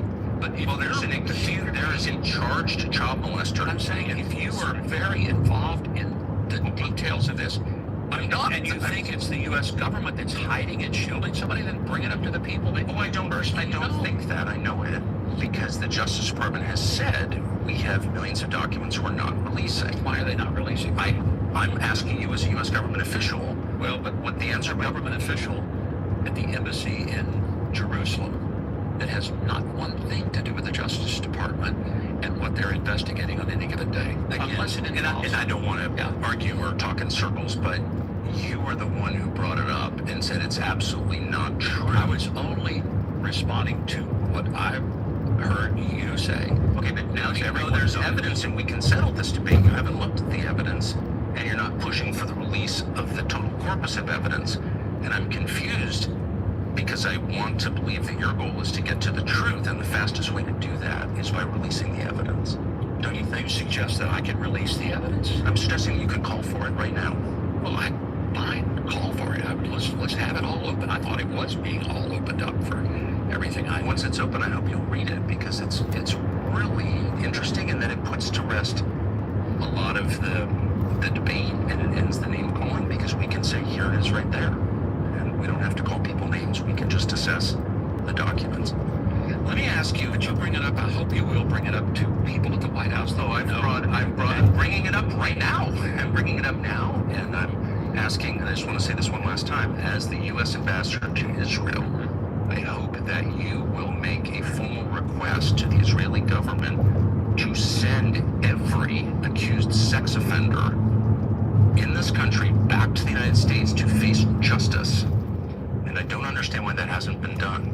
I'm confused. Well, we'll try to clear up all the confusion that we have. Well, if someone's been accused of trying to molest a child, I think it's... Then certainly, and I'll check with the Justice Department because it is a DOJ issue and it would be handled through DOJ, the U.S., to the court systems in Israel. That's how it would be handled. But the first step is the Israeli government saying, yes, we will allow you to extradite this person back. And the person is being shielded by the government. That's why the person's here. That's why he fled here, so he wouldn't have to stand trial for trying to molest a child. I want to get to as I said at the outset, I said something awful that I regret that my wife barked at me about. I lashed out at Christian Zionists and evangelicals, and I just want to say again that I'm sorry. I've always liked them because they're pro-life and they're also really nice people. So for the third time, I'm sorry that I said that.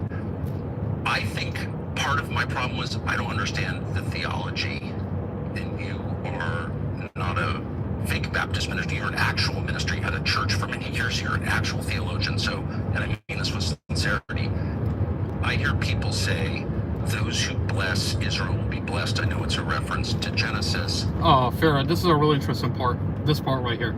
He's going to ask him. Okay. He's going to ask him so Mike Huckabee is a Christian Zionist. A Christian Zionist is basically they follow a specific version of a Bible called the Scofield Bible. Do you know what that is? Do you know what that is or no? No.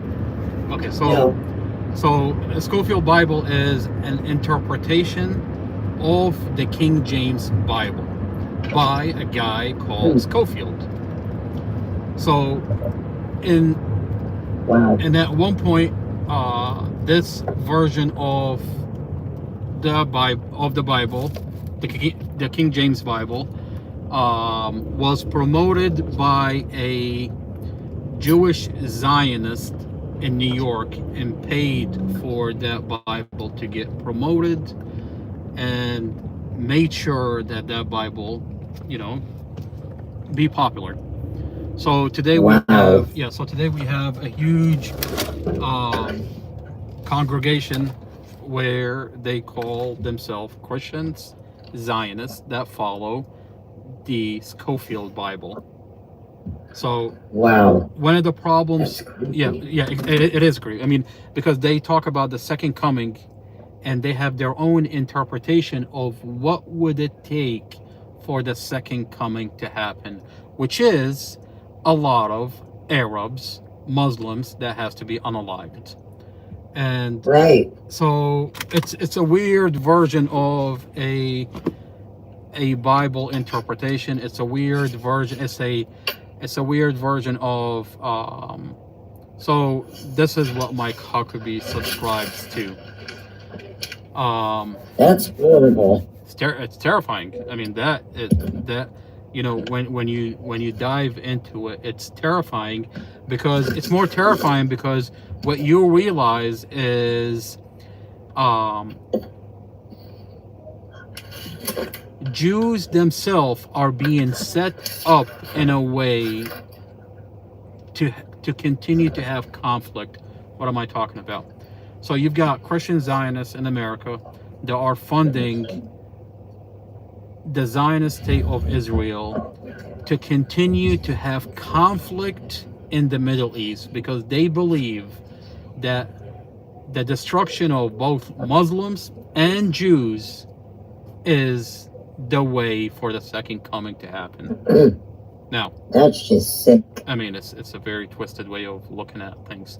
Now, I'd say. Zionist Jews, and I say Zionist Jews, like, you know, there's a distinction between like being Jewish and being a Zionist. So Zionists believe that it's in their best interest that they get support from the Christian Zionists because they're funding them and they're promoting their political agenda. So at the end of the day, the individuals that are getting screwed in the process is the Muslims and the Jews, because the Christian Zionist and the Zionist government in Israel, they don't have the best interest of the Muslims or the Jews. It's a government at the end of the day. It's a political entity that wants to get bigger and get stronger on behest of the people. And they're using They don't care who they hurt. They just want to control everything. Exactly. And they're using religion to promote their agenda. Right. There's a lot of moving parts. Fair. I'll be right back, okay? Okay.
I don't again that I'm sorry. I don't like them because they're pro-life and they're also really nice people. So, for the third time, I'm sorry that I said that.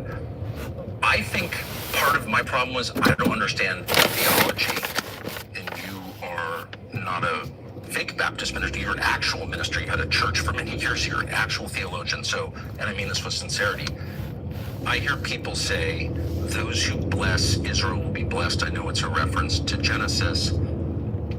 I don't understand the connection between that concept and modern Israel and the geopolitical world. And so I'm going to stand back and let's first define, because, from my days as a debater in high school and college, one of the things I knew, you didn't start the debate till you defined the terms. Amen. Let's define the terms. Thank you. What is a Christian Zionist? What does that mean to you? What does it mean? I don't know. It's the people who call me a Nazi for asking what Israel means. I mean, that's kind of my problem. Yeah, but no. But here's the point.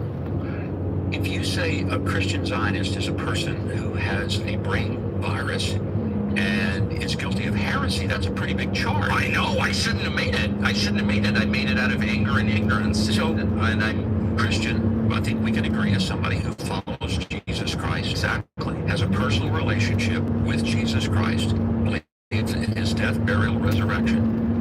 has repented of one's sins and have accepted him as one Savior. Was that fair? Christian. Define that. Zionist. A Zionist simply means a person who believes that the Jewish people have a right to have a homeland where they have security and safety. Do you believe that the Jews have a right to live in Israel? Do you believe that Jews have a right to live in Israel? That would be a Zionist. That's all a Zionist is. I have a million questions about what. That is not what a Zionist is. A Zionist is, you believe in the greater Israel project, that God gave you that land. Okay, what land are we talking about? I mean, and Right. you're God's chosen people, and God gave you that land. What land? We're not just talking about Palestine. Okay, we're talking about from the river to the sea. That would include. I mean, if we go back to the Bible. I mean, if we go back to the Bible, in the Bible it says from the river to the sea. Now wait a minute. Are we talking about a river to the sea? That would include 60% of Iraq. I mean, and I'm being very okay, Yeah. conservative in what the land that the land grab. You're in about 60%, 60-70% of Syria, a huge portion out of Egypt. You're talking about Jordan. You're talking about Saudi Arabia, a huge percentage, 60, 70, 80% of those countries. Wow.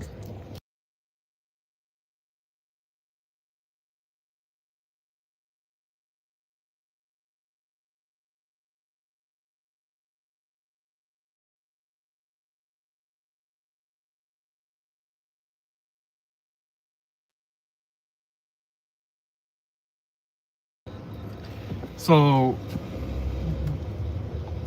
defining a Christian Zionist is you believe in the greater Israel project, which is your homeland, according to God, according to the Bible, is promised to you by God himself. And that's 70-80% of the Middle East. Okay? So that's what a Zionist is. Now That's crazy. Now the problem here is you're talking about, okay, who is God's chosen people? Okay? Now, Right. if you're talking about let's go back all the way back to Abraham. Okay? I mean, the lineage over the religion, the story of God itself. Okay? You're talking about Abraham, you're talking about the religion of Judaism, okay, and then it progressed to Christianity, and then it progressed to Islam. Okay, there are three major religions. There's three progressions. Now, at one point in the Bible, God promised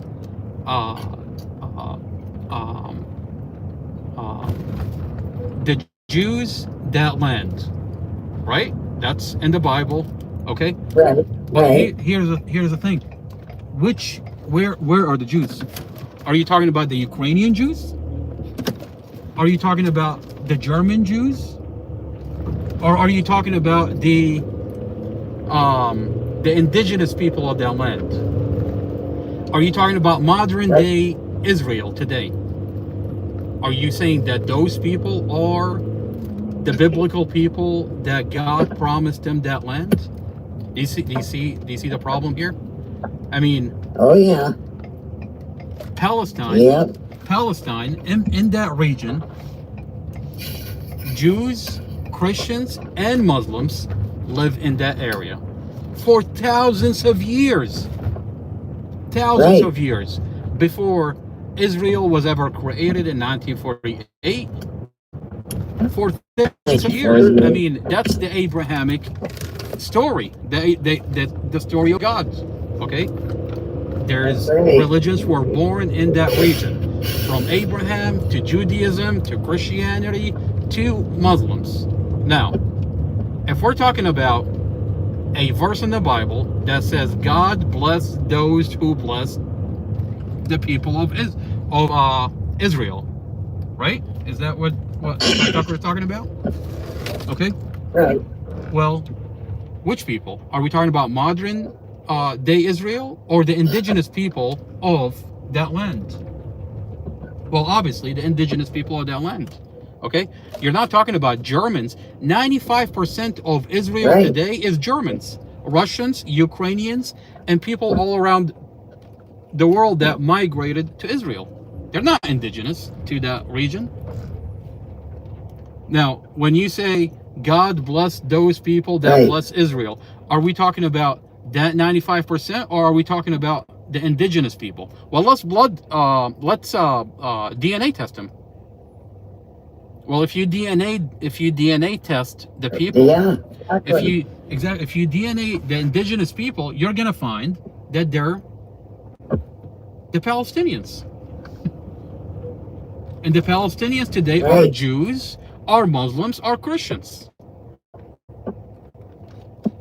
And they've been there Right. for thousands of years. That's very true. So when you say, when Yeah, you rely, yeah. exactly, when you rely back on a verse in the Bible, fair, I'll be right back. Let me drop this off. Okay. Okay.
So if we're talking about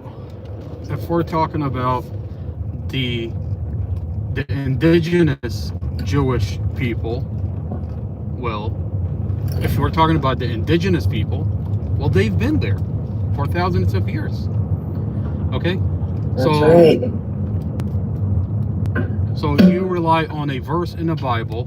Well, who are we talking about? Are we talking about the government of Israel? Are we talking about the country of Israel? Are we talking about the Israelis today? Or are we talking about the indigenous?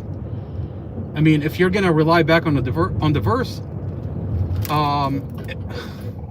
let's DNA test the Israelis today and find out, are they the indigenous people that the Bible is talking about? And the answer is no. Right. That is very true. Very, very true. As a matter of fact, if you're an indigenous Jew, if you're indigenous and you're Jewish from that land, you live as a second-class citizen in today's Israel.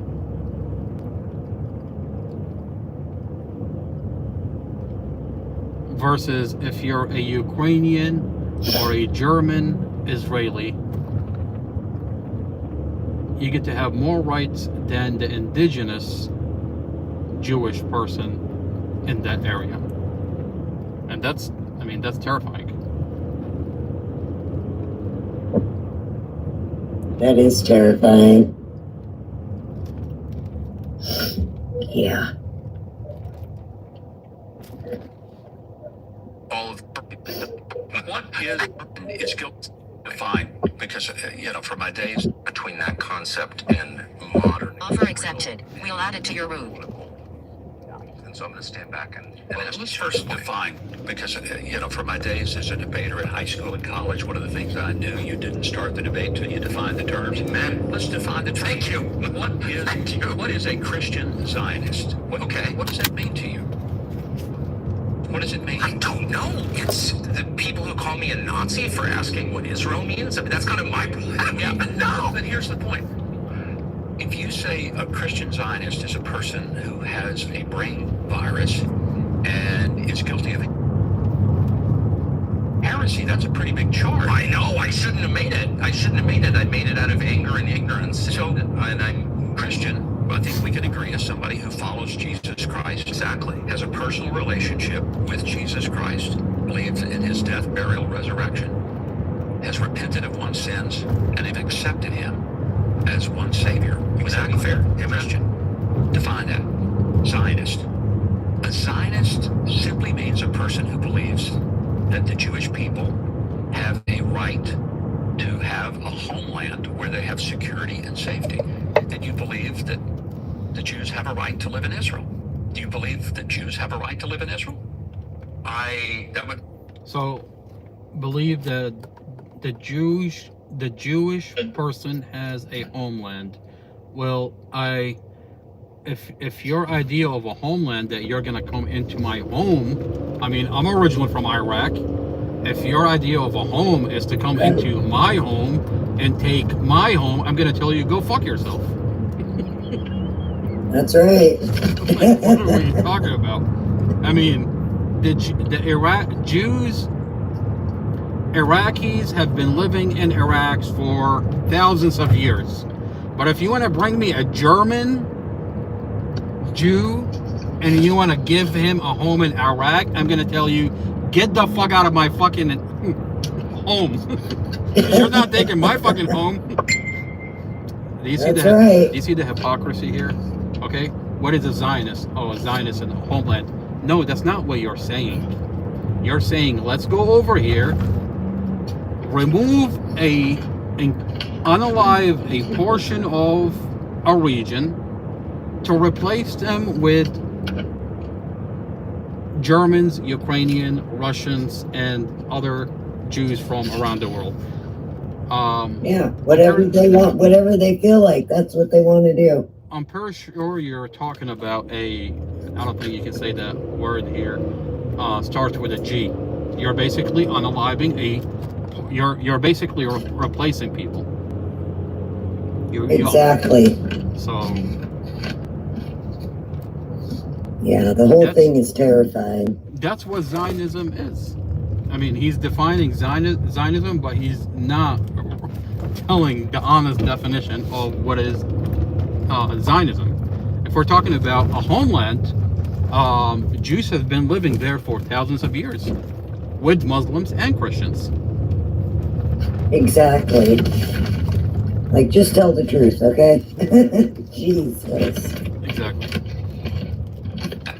Zionist. A Zionist simply means a person who believes that the Jewish people have a right to have a homeland where they have security and safety. And you believe that the Jews have a right to live in Israel. Do you believe that Jews have a right? How could you have safety and security if you just took my fucking home? Exactly. Exactly. So you come into my home, and you want to talk about security? No, I'm gonna fuck you over. You're not gonna have any safety or security. That's my home. That's right. Yeah, I've got a DoorDash pickup. Second window. Oh, thank you. Fucking incredible.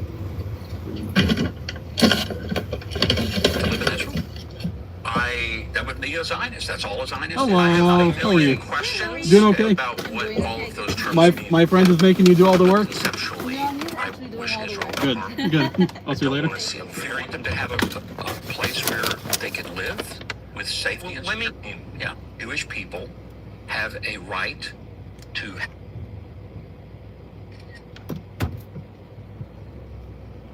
have a homeland. Zionist. A Zionist simply means a person who believes that the Jewish people have a right to have a homeland where they have security and safety. And you believe that the Jews have a right to live in Israel. Do you believe that Jews have a right to live in Israel? Which Jews? Are you talking about the indigenous Jews? Or are you talking about German, Russian, and a bunch of like different countries Jews? Because if that's the Jews you're talking about, absolutely not. Because then they're simply taking someone else's home. Right. That's fucking sick. That would be a Zionist. That's all a Zionist is. I have Not a million questions Okay. about what all of those terms mean. Yeah. But conceptually, I wish Israel no harm.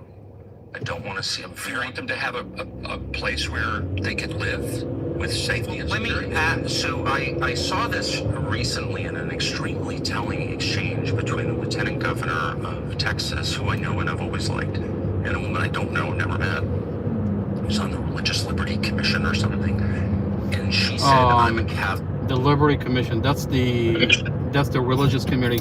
Religious committee that, remember that one lady that Tucker had, that was because of her Christian faith, she was kicked out of the religion. That lady. Yeah, the blonde lady. That lady. So he's talking about the same committee. Right. Governor of Texas, who I know and I've always liked, and a woman I don't know, never met, who's on the Religious Liberty Commission or something. And she said, I'm a Catholic, but I'm not a Zionist. And they have this ferocious exchange. And he kept saying, and everyone on the panel seemed to keep saying, you have to believe in Israel's right to exist, which I've never kind of questioned, just for the record, but it did raise two questions I think are really important, and I hope you'll answer them. One is, where does that right come from? I mean, it comes from, essentially, you could say it comes from the Bible. I would say that it does. Israel's right to exist comes from the Bible. Well, does an Arab Muslim have the same right to exist?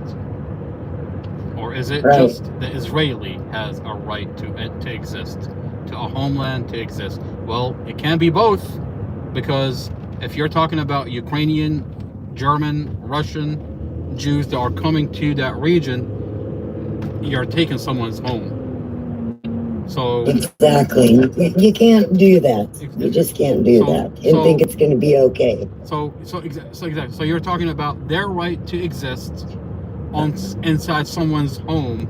Well, what about that person that lived there? Does he have a right to exist? Or you're just gonna unalive him and just remove him out of that region, just pretty much pluck him because of what? Oh, God told you? Based on what exactly? Oh, you want to go back to the Schofield Bible? I mean, you want to go back and say, oh, God said that in the Bible. What do you mean? God never said that. God said at one point the indigenous people have a right to that. He's not talking about Germans. He's talking about the indigenous people. The people that you're talking about today are not the indigenous people that God said to have a right to that land. And wait a minute, if we're talking about the Bible, that's right. If we're quoting the Bible, I mean, when Jesus came, he told all the Jews to follow him. I mean, right. isn't that how the biblical story goes? Jesus came and he asked them to follow him, and they didn't believe that he was their king, because they didn't believe him. They didn't want him to be their king, right? Right. And they conspired with the Romans and they put him on the cross. Isn't that the story? So yeah. So you're quoting a Bible that you unalived. What are we fucking talking about? Like, it can't be. You can't make your cake and eat it at the same time. No, you definitely can't.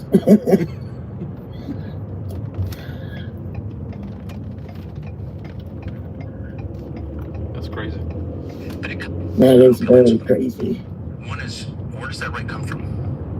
I mean, it comes from, essentially, you could say it comes from the Bible. I would say that it does. But it comes also from a long iteration of historical precedents going to the Balfour Declaration of 1917. It comes from the League of Nations 1927. It comes from the United Nations 1947, right? The Declaration of Independence of the Israel State, May of 1948. They were immediately attacked. They won the war. Okay, he just listed a whole bunch. Now he's just gaslighting the. You see how he's moving laterally with the argument. Oh yeah. It comes it comes from the Bible. It comes from the Balfour Treaty. Balfour is Lord Balfour, and so Lord Balfour is not the government. It's some fucking lord that put out a document that said, okay, I'm gonna give this land that's not his to give to and create Israel. Like, who the fuck are you? Like, you're like, right. You can't just give away something that doesn't belong to you. Exactly. And then you're talking about a United Nation, the United Nation that you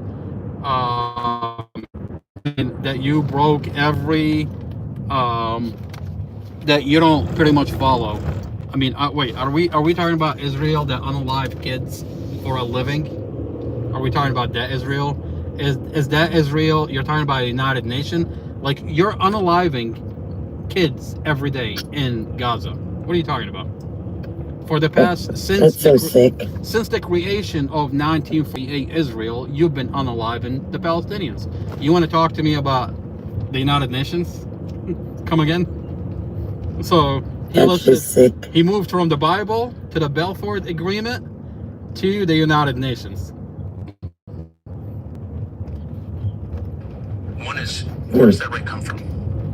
I mean, it comes from, essentially, you can say it comes from the Bible. I would say that it does. But it comes also from a long iteration of historical precedents going to the Balfour Declaration of 1917. It comes from the League of Nations 1927. It comes from the United Nations 1947, right? The Declaration of Independence of the Israel State, May of 1948. They were immediately attacked. They won the war. They were attacked again in 1956. They won the war. They were attacked again. They won the war. Okay. They were attacked in 1948 and they won the war. Are we talking about the Arab countries that we installed dictators, government into their region after the Ottoman Empire? And we're saying, oh, those governments that we pay and hired and fund attacked the Israeli of the government of Israel in 1948. What are we talking about? People have no say into those governments, puppet governments that we prop up in those regions, and now we're blaming those people for the puppet regimes that we install into the Middle East. Like, the amount of gaslighting involved is just beautiful.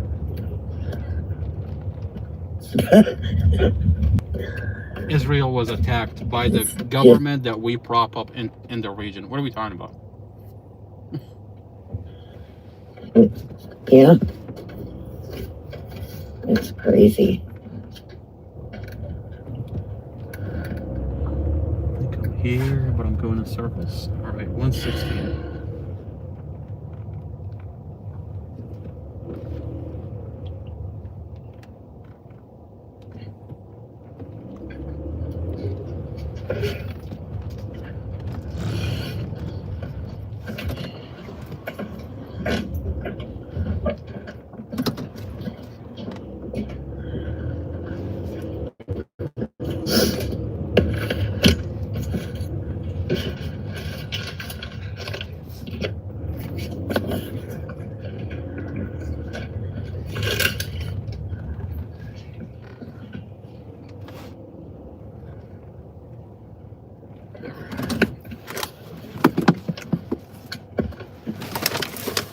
All right, sure, I'll be back. All right.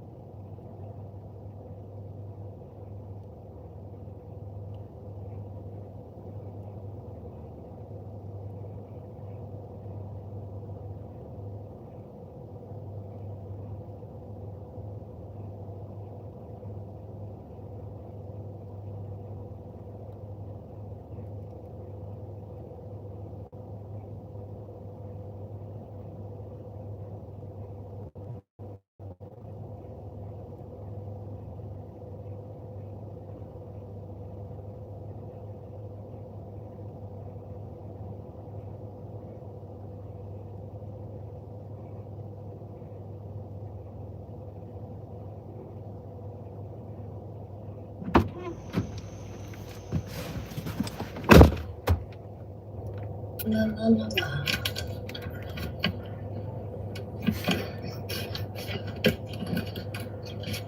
Offer declined. Looking for your next one. 1967 by 5 countries. They won the war. They were attacked again in 1973. I hope you'll answer. From a long iteration of historical precedents going to the Balfour comes from, essentially, you could say, Record, but it did raise two questions I think are really important. I hope you'll answer them. One is, where does that right come from? I mean, it comes from, essentially, you could say it comes from the Bible. I would say that it does. But it comes also from a long iteration of historical precedents going to the Balfour Declaration of 1917.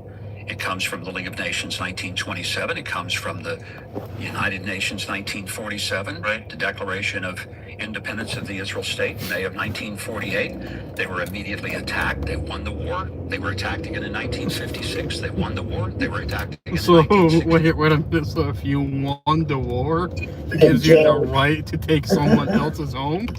What? Wow. I mean, this is just crazy. 7 by 5 countries. They That won the is war. crazy. They were attacked again in 1973 in the Yom Kippur War. They won the war.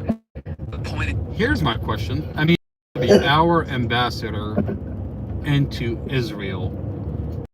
He. What? Wait. Farrah, I'll be right back.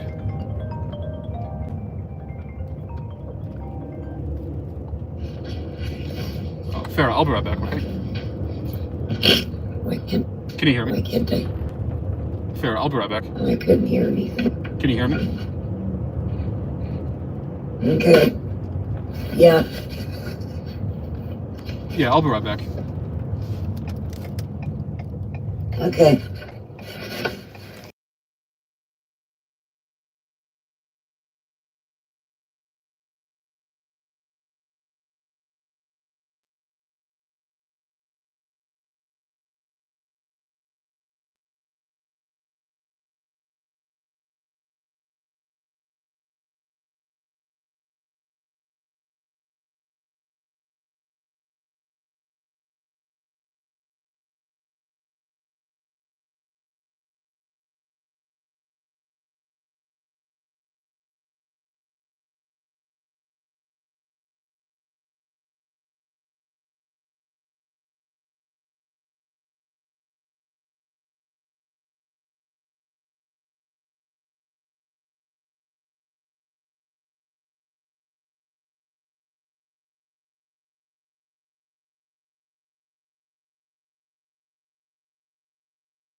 they won the war. The point is, does Israel have a right to exist? They also.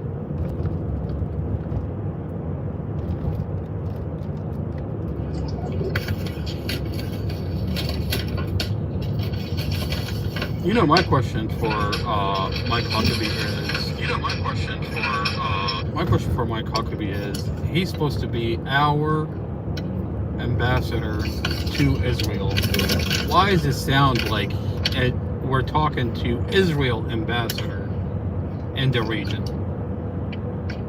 That's a good question. It definitely does. I mean, a bigger question is, where does he,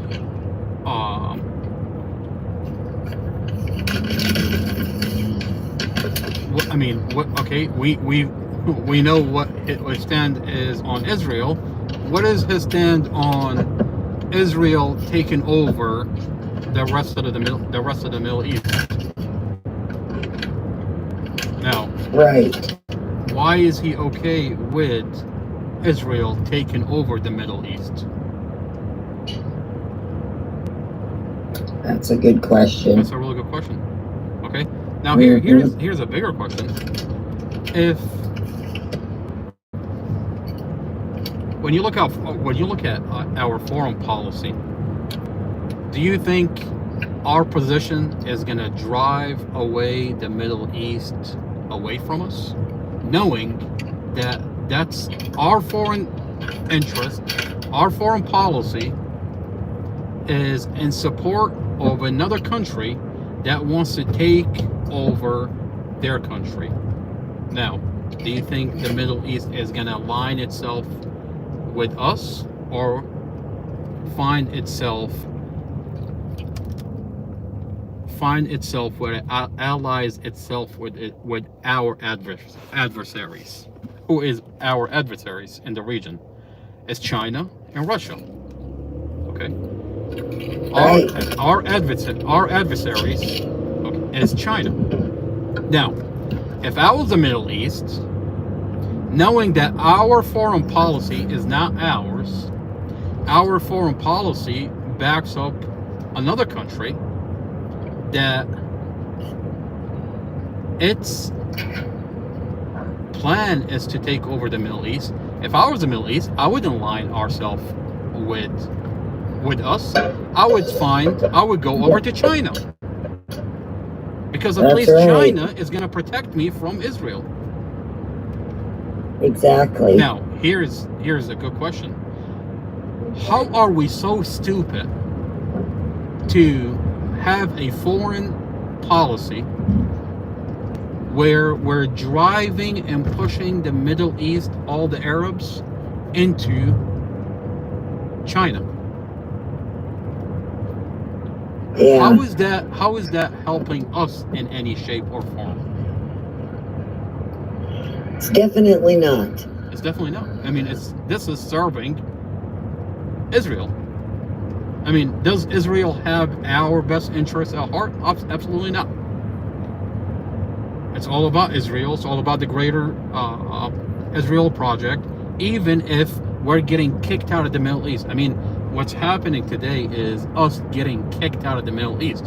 We're no longer welcome in the Middle East. Would you welcome us knowing that we want to have Israel take over your home? Absolutely not. Definitely not. So, and here's a bigger problem. We have interest in the Middle East. We need the fucking oil. So, Exactly. if we're no longer welcome in the Middle East, I don't think the Middle East will give us the oil in our currency. I mean, the dollar. Right. Because of it, the dollar will collapse. I mean, this is where we're heading. We're heading in That is very true. So I find it interesting that the question is, who is driving our foreign policy? Who is driving our government? Who is driving the decisions that we're making today? Is it, and are those people in power that are driving and making decisions today, are they making decisions for the best interest of the United States, or are they doing it for the best interest of Israel that funded their election into our government?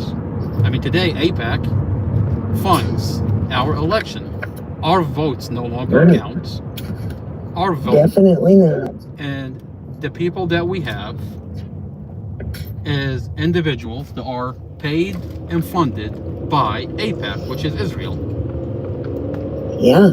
So those people that are making these decisions, where Huckabee sits there and make these giant, broad statements that, hey, Israel has a right to exist, the Arabs, fuck them, let's go into a war with Iran.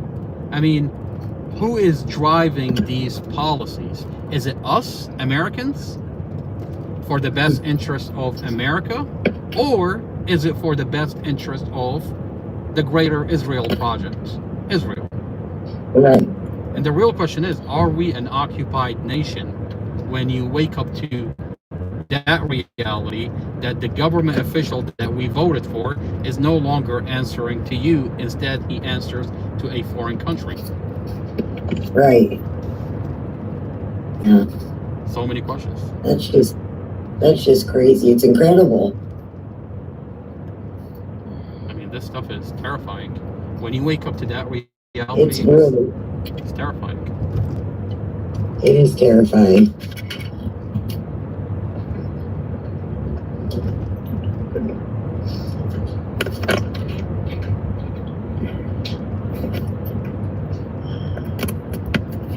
GPT, Gemini, Claude, Grok, they're all praying you never find this app. It's called Chatlin.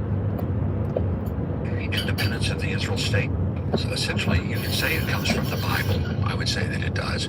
But it comes also from a long iteration of historical precedents going to the Balfour Declaration of 1917. It comes from the League of Nations 1927. It comes from the United Nations 1947, right? The Declaration of Independence of the Israel State in May of 1948. They were immediately attacked. They won the war. They were attacked again in 1956. They won the war. They were attacked again in 1967 by 5 countries. They won the war. They were attacked again in 1973 in the Yom Kippur War. They won the war. The point is, does Israel have a right to exist? They also had wars in 1982. Wow. That's crazy. That is crazy. Fair, I'll be right back. Okay.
Lebanon, they've had, remember, Intifadas, 2 of those. They've had Lebanon again in 06. I was there.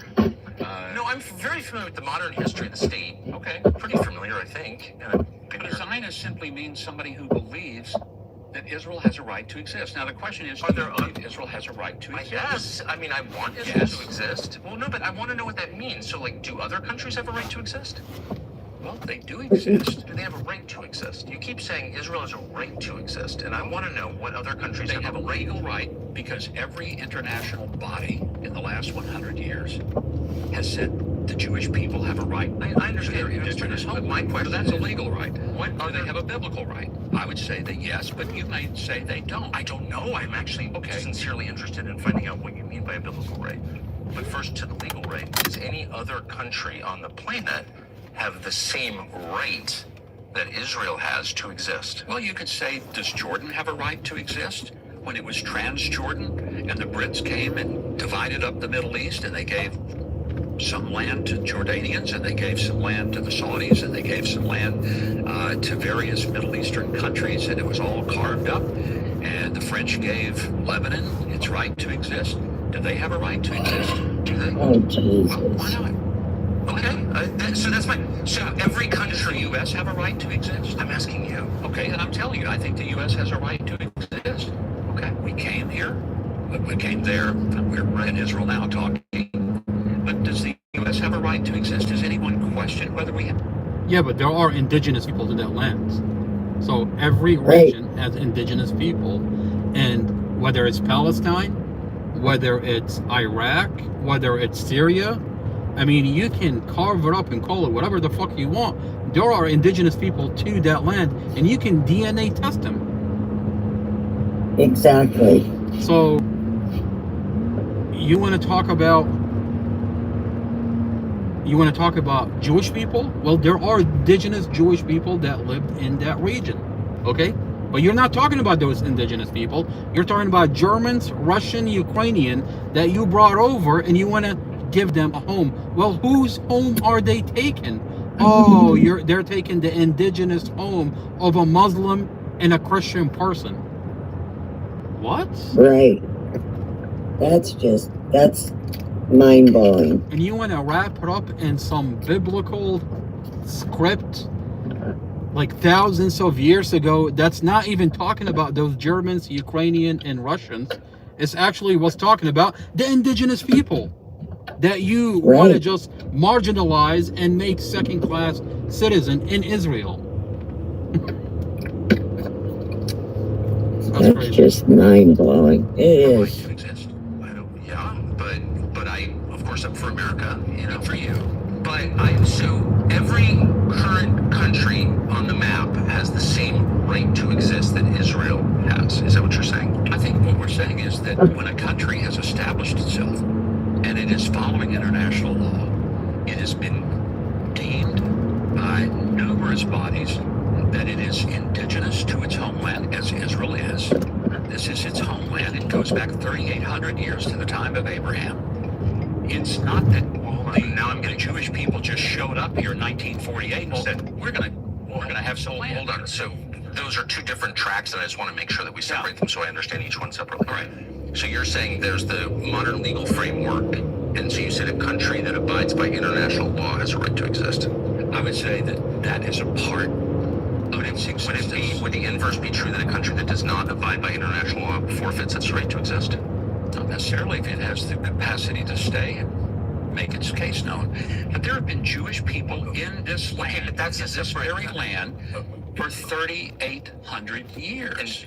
Okay, so, but you're saying as the modern nation state with borders and a military and a Knesset and just all the kind of trappings of a modern country, all of which I support, that country every country on the planet has the same right as Israel to exist because it does exist. Is that what you're saying? I'm just trying to understand the concept here. Well, I think what we're trying to get to is Christian Zionism, and you've taken this way off the road. I don't know that I have. I don't need to. Christian Zionism is a separate thing, but I just keep hearing people say Zionism is the belief. That's the fundamental argument that's going on. Does Israel have a right to live in their indigenous, ancient, historical land, a land that has been affirmed throughout international organizations, a land that has direct ties to the Jewish people? I just want to know the universal principle. I guess that's what I'm getting at, because Here, I have a question for Mike Huckabee. Let's take Israel, keep it the same way it is. All right. Is the government of Israel willing to give the Palestinians Israeli citizenship? Okay. Are they willing to give? I mean, in 1948, Israel was created, and what that means, they brought in Germans, they brought in Russians, they brought in like people from all around the world, and gave them a home. But those homes were essentially taken from the indigenous people of that land. They were removed off they were either unalived or removed. Now, does Israel, the Israeli government, are they willing to give the right of return, allow those people to come back to their homes? The Palestinians an Israeli citizenship? And the answer is no. Israel will tell you, we will not do that. How does that make any sense? How is that fair or allowed to go into our region and quote some verse in the Bible and say, God said so, therefore I'm going to unalive you and remove you from your home? I mean, And you want to talk about whether Israel wants peace or not. Well, let's test it. Are they willing to give the Palestinians of 1948 the right to return to their home? Forget their home. Give them another home. Right. And the answer, no. Are you willing to give Palestinians,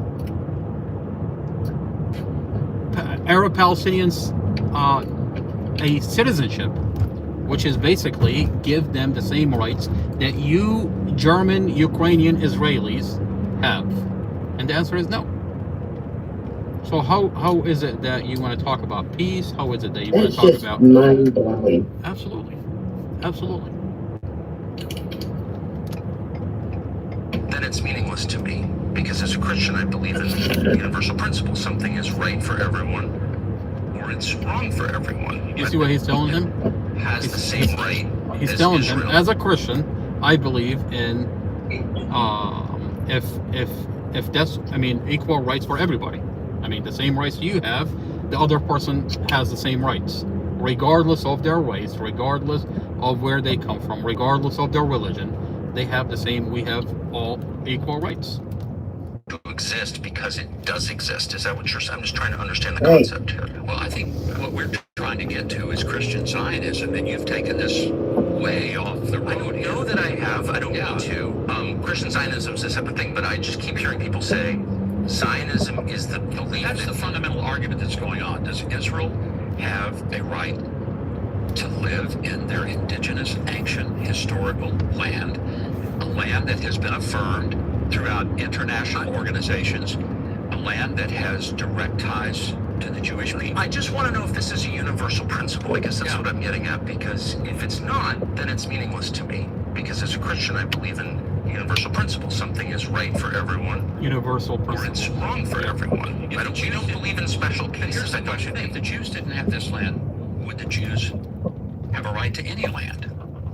I don't know. I'm not attacking the Jews. I'm asking if this applies to every people in every nation. Does every nation have the same right to its own homeland, to its own physical land, that you say Israel does? I feel like we're in a rabbit hole here. No, I think it's a very straightforward question. But does that right extend to other countries other than But Israel? the most important thing that is going on in our culture right now is whether or not the people that are yelling in the streets from the river to the sea, whether that's a legitimate point of view to say that there should not be a Jewish homeland, there should not be a Jewish You'll never state. hear me say that. I just want to No, I know. haven't said it, but If that's the it's argument. one of the arguments going on globally. And the United States, excuse me, has a pretty narrow view, I would say, in our media culture, what's happening around the world. There are plenty of countries having this debate. Stonehenge is a lot older than the first temple in Israel. And it was built by the same people who live there now. It's the same people. And they are being pushed off their island and outnumbered by people from other places. And so in Great Britain, in Ireland, Fair, I'll be back. Okay.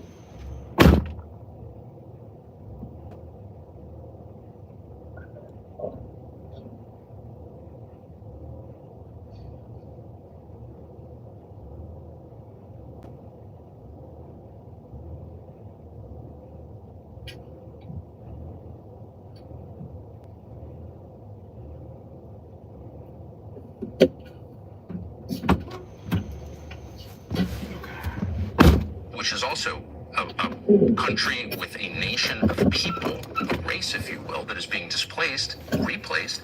Who they be? Offer declined. Looking for your next one. I just want to clarify because I was one of the.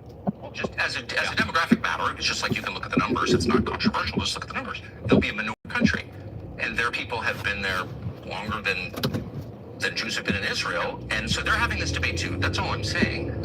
And lots of places are having this debate. Sure. So does that principle apply to everyone, or is it specific just to Israel? I think it applies specifically to Israel. It applies to anyone who can prove that they have some connection to the land and connection to the history and connection to international law.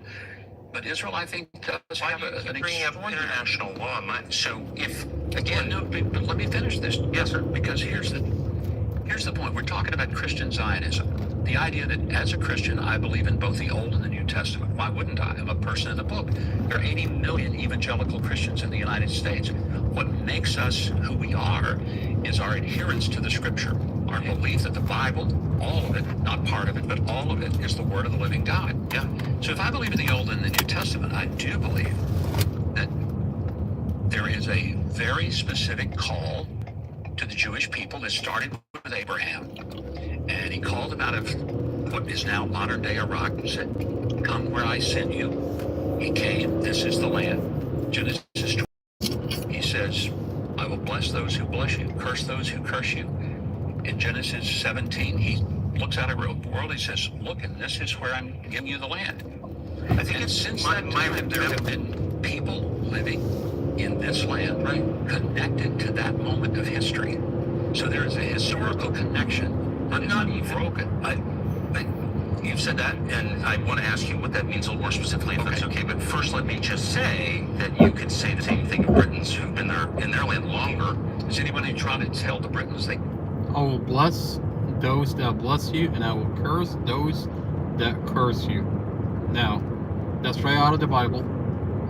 Now, is he talking about the indigenous people of that land, or is he talking about individuals that are brought in from Germany, Russia, and Ukraine, and a bunch of other countries, and placed there? Because this is the modern day of Israel.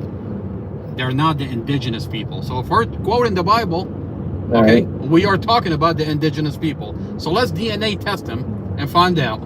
Okay, and what you're gonna find is individuals from all around the world brought into a region that's not theirs. So is God talking about those people? Well, obviously not. The Brits, they can't live there anymore. No, what's happening But is... they are saying that to the Jews. Oh, okay, but I just wonder if you would extend the same sympathy or the same principle. You don't. You seem like this is. You think I'm trying to trap you. I'm not. I'm at all trying to trap you. It'd be as simple as saying Native Britons have I've the got no same problem with the native Brits having their land. having the My rights to point their is, I land. don't know that there is a biblical connection for the Brits. Okay. But I would say, So that's what it comes take down that to. off the table. And I think there's still a basis for the Jews having this little bitty strip of real estate. And it is I'm not even arguing with you. This little bit of strip of land, what are you talking about? By the way, you'll hear Israelis make that argument. It's just a small piece of land. The Arab has so many other pieces. You're talking about the majority of the Arab land. You're talking about 70% of Iraq, 70% of Syria, 70% of Jordan.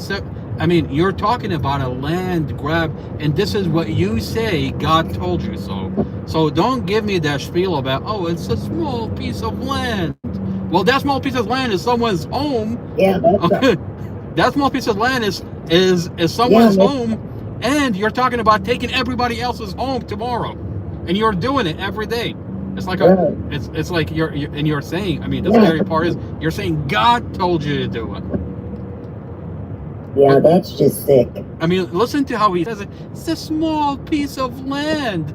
The Arab has all the other. A small piece. A small piece of land, right? I mean, when you talk about the Middle East and what we are doing to the Middle East is, one, we prop up puppet governments into Iraq, Syria, Jordan, and all these governments that are Middle Eastern countries. We created their government. These are puppet regimes. We prop them up. We fund them. These dictators that these countries have, we created them. All right. Organizations that we say that we're at war with, we create them. Those T organizations that we say, okay, we create them. So when you say the Arab have all that region, Israel is a small country. Wait a minute. First of all, that's someone's home that you brought Ukrainians, German, and Russian into. And now those German, Ukrainian has an inversion of what the Bible says. And you're talking about taking over the whole Middle East. So don't tell me it's a small piece of land.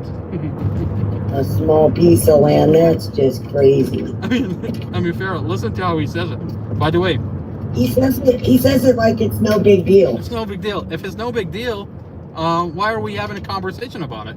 I mean, you're unaliving people every day. I mean, look at the videos that are coming out of Gaza. I mean, yeah, it's terrible. It's crazy. It's horrible. By the way he says it, this is being repeated by Israeli propaganda because you have other people that are repeating the same verbiage. It's just a small piece of land. They have all of it. We just have a small piece of land. This is like a propaganda statement that's being used over and over and over. Listen to how he says it.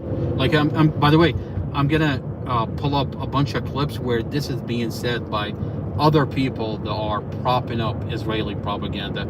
It's a small piece of, like, I've heard this so much that I just woke up to it. I was just like, whoa, like, this is being repeated.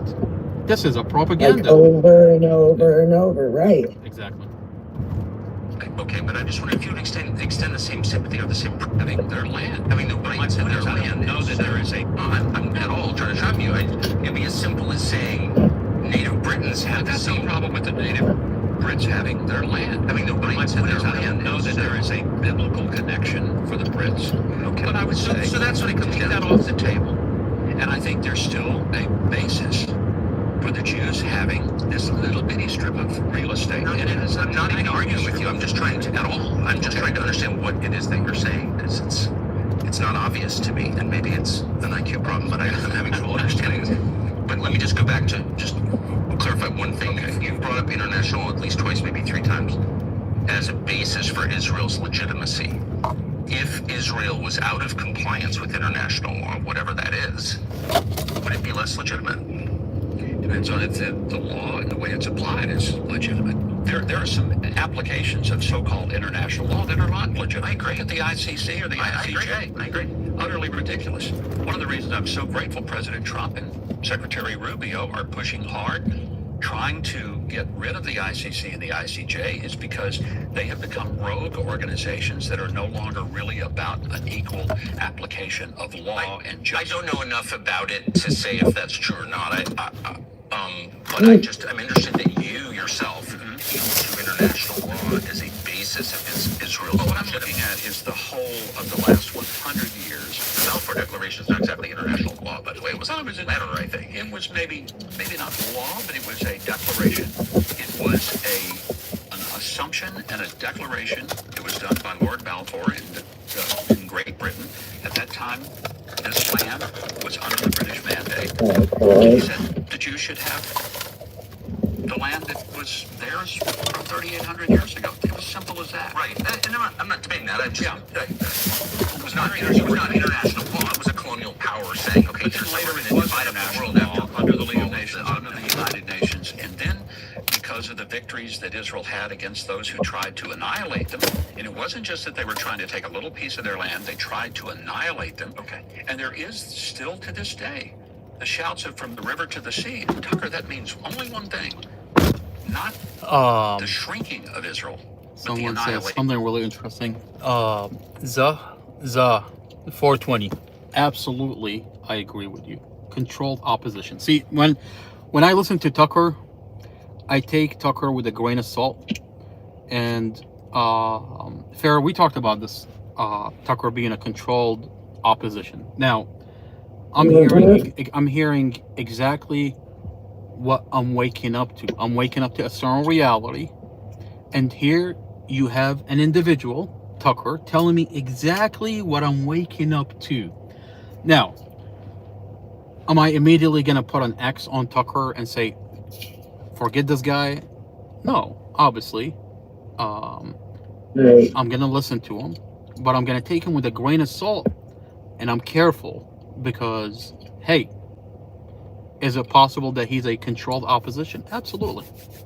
Just when you no longer have trust in your government, just when you you're waking up to a reality that, hey, we are an occupied nation, here you have someone that's telling you exactly what you want to hear. And they reel you back into trust in them. So yeah, I take absolutely. Is he a controlled opposition? Very possible. Should you approach him with being careful? Absolutely. Za420, please follow us. I'm glad you're tuning in. This is a very interesting conversation, and there's a lot that we can learn just from that podcast alone. All right, I'll be right back. Farah, I love you, ma'am. I'll be right back, okay? Okay.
I'm back. All right. All right, you know what a bigger conversation is, and I don't know if Za420 is still here.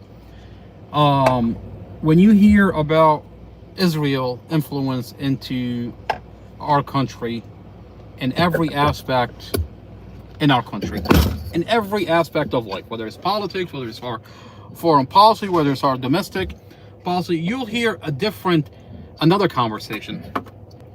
Does Qatar have any influence into our country?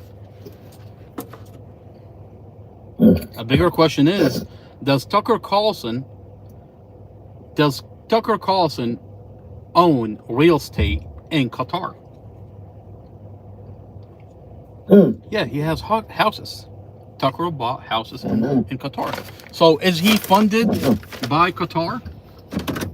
I mean, here's a guy that used to be on Fox that was pro-Israel, and today we are waking up to a reality where the politics shifted, and we're all waking up that, hey, it's possible that we are an occupied nation to Israel. And all of a sudden you have a guy that's funded. By the way, Tucker is funded by Qatar. Okay, these are not rumors. The bigger conversation is here's a bigger conversation. How does Qatar make its money? They sell oil. They sell oil to who? They sell oil to us. Now, who are we occupied by? Israel. Now, if we're having a conversation that the adverse to Israel is Qatar, when Qatar makes its money by selling its oil to us, and we are an occupied nation, well, explain and tell me who controls Qatar. You want to tell me that Qatar is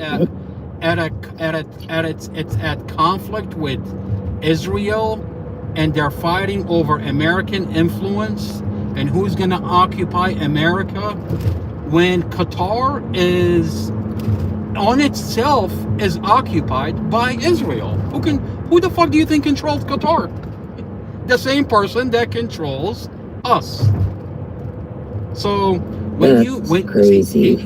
I mean, this is where it gets really terrifying. When people are talking about this guy is owned by Qatar. Wait a minute. The same Qatar that Israel controls, but here he is day and night talk and trashes Israel. I say he is absolutely the definition of a controlled opposition. Let me ask you a better question. I'd say so. Let me ask you a better question. Who hosted the president of Syria just the other day, where our president Trump met? Let me back up a little bit. Qatar is organizing everything that has to do supposedly in opposition to Israel in the region and in the Middle East. The person that spearheading the opposition against Israel in the Middle East is Qatar. If you hear about who supports the Palestinians, it's Qatar.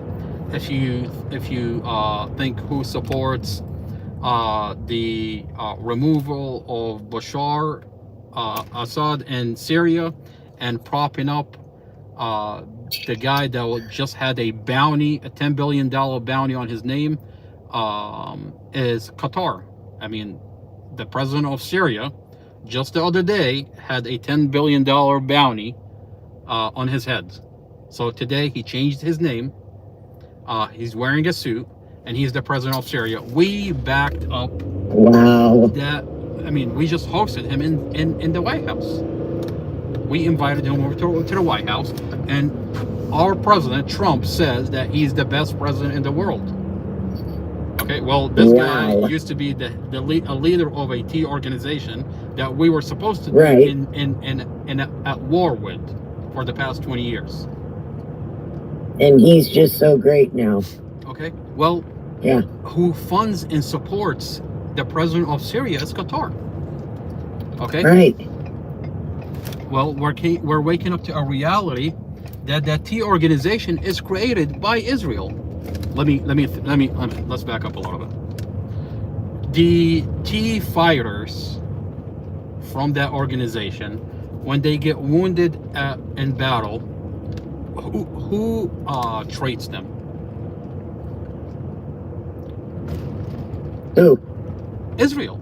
They take him to Israel, they patch him up, and they send him back. Wow.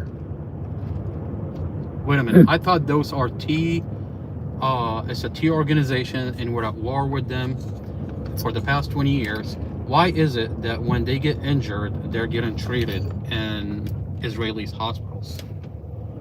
Right. That's a very good question. You see, Wow. it's a circle of conversations, and the individuals that are holding the strings is the same country that we're waking up to that is occupying us. So is he? Wow. Yeah. So is he controlled opposition? Yeah, absolutely. I mean, I take him and everything he says with a grain of salt. Yeah, you kind of have to.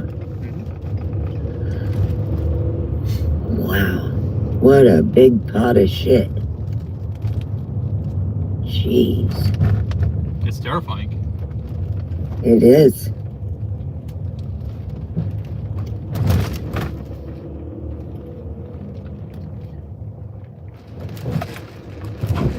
I mean, we hosted the president of Iraq in the White House just the other day. And we wanted him to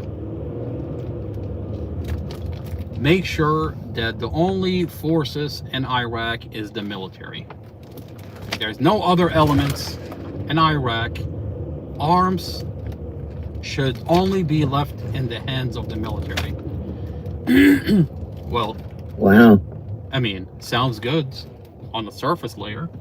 Sounds great. Who doesn't want the military the government to control everything? That you don't have any groups outside the government to be in control. Who doesn't? I mean, right? On the surface, sounds great. Right. Yeah. Except when you find out that the Iraqi military is trained, armed by the United States, and controlled by the United States. They can't move unless we tell it to move. Wow. Now, that's not a problem, except our foreign policy supports Israel. Our foreign policy supports Israel's expansion. So let me ask a broader question. If Israel decides to take over 70% of Iraq, will the Iraqi military defend against Israel expansion? No. No, because not a chance. Because our foreign policy is in support of Israelis expansion. So here's a question. I mean, this is why there's so much pushback to a ridiculous conversation when you tell the Iraqis to just remove every group that's involved in Iraq and only have a military control. Well, the problem is the military will not defend you from what Israel is doing in the region. Exactly. A bigger problem is, will Iraq defend from the T group organizations coming out of Syria now that Syria took over? And the answer is no. Because that organization is controlled also by Israel. I'll be right back. Okay.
forgot to drop off the drinks, but I haven't. Well, that's not good. Yeah, no, I have it. I just let me go drop off.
Alright. Gave her drinks. Life is good.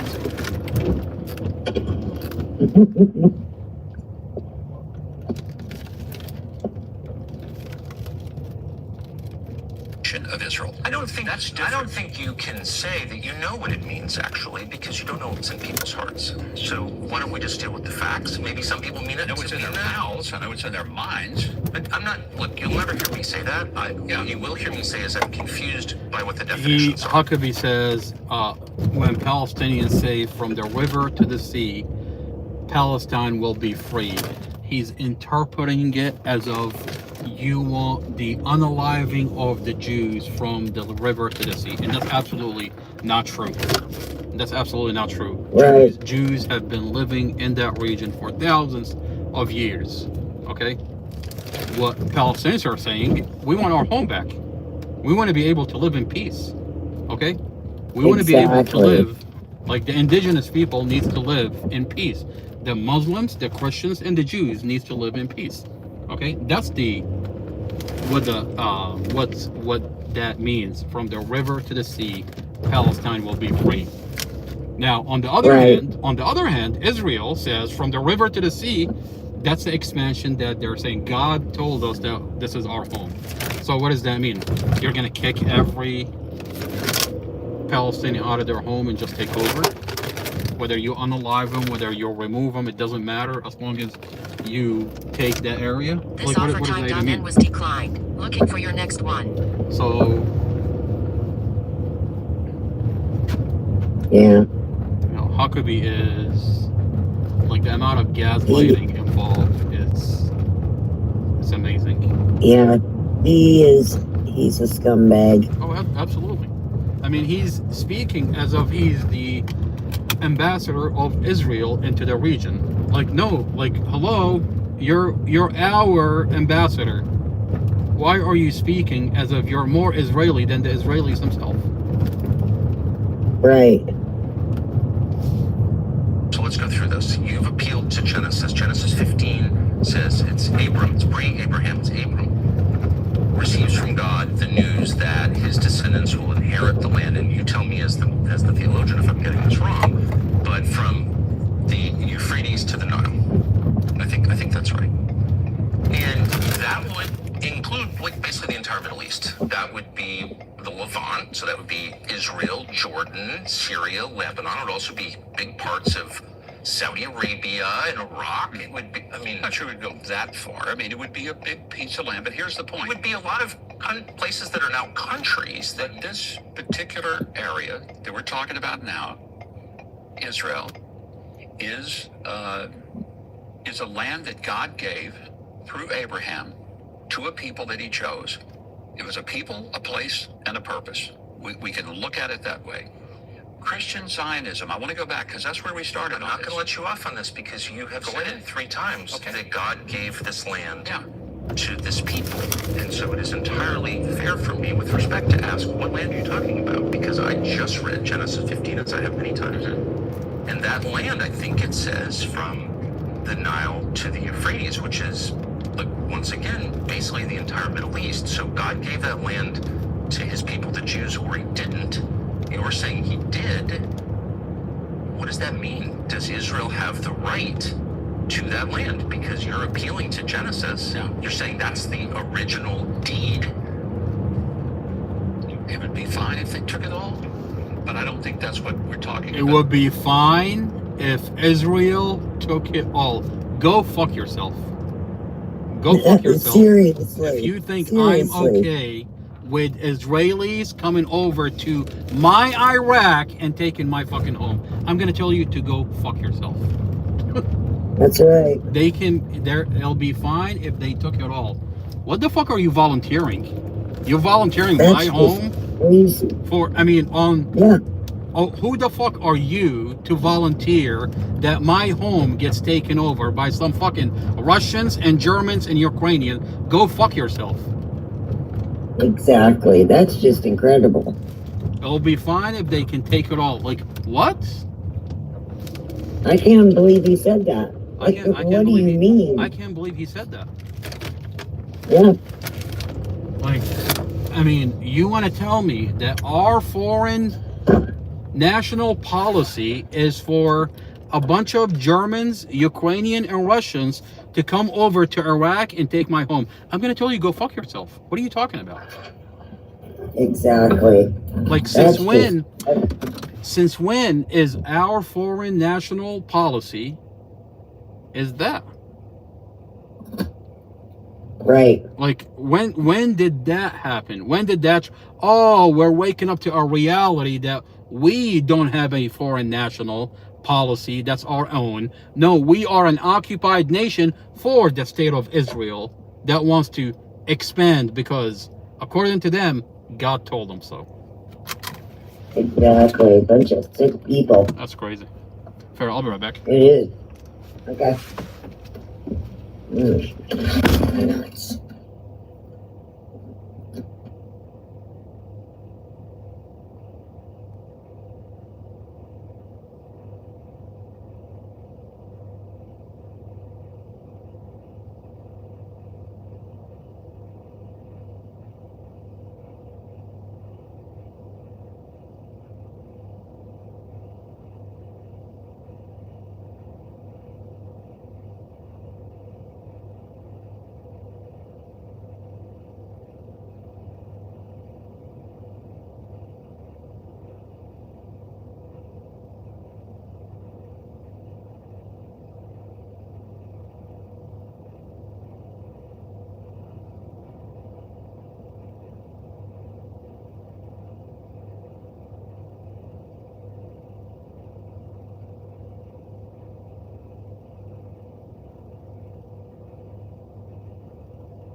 See, this is the interesting part. So when you go back to what happened the other day with the Prime Minister of Iraq being invited over to the White House and being told to make sure to not have anybody outside the military, the Iraqi military, that has arms. Okay? Right. The military controls everything. Now, when you have our ambassador to Israel says they can take it all.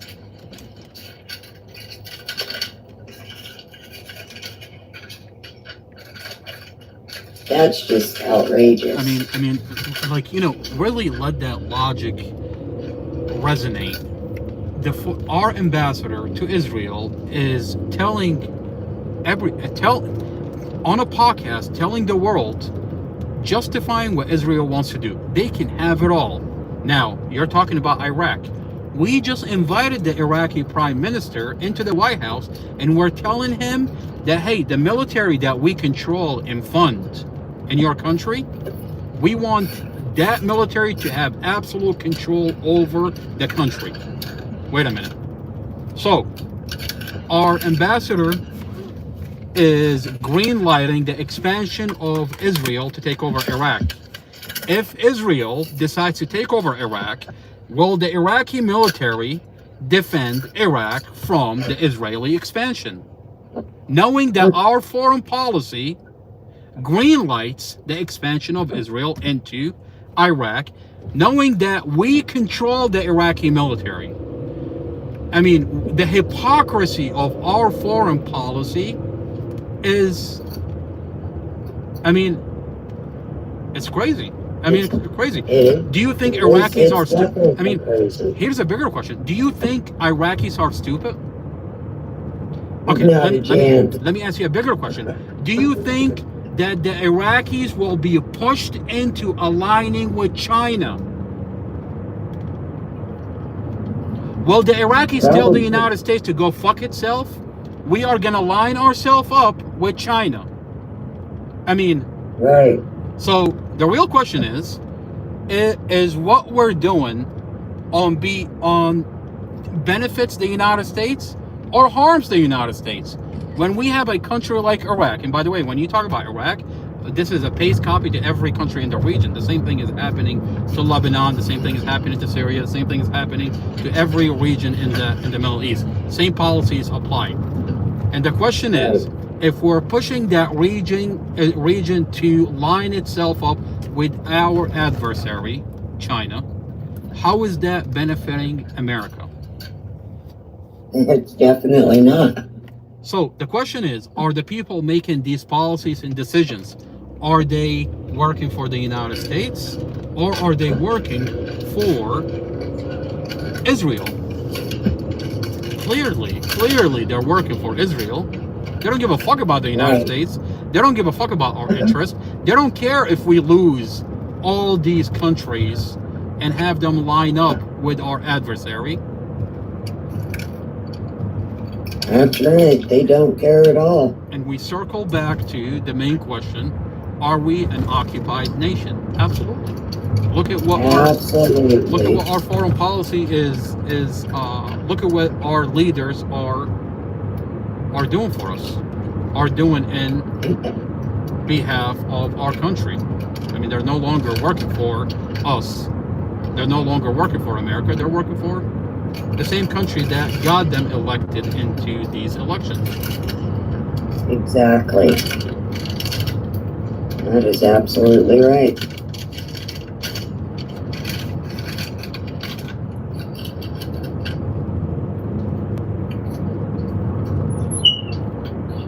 From less bloating to more pooping, here's what really happens when you start taking DSO1. In your first week, I gave that land to that we're talking about now. Israel is a land that God gave through Abraham to a people that he chose. It was a people, a place, and a purpose. We can look at it that way.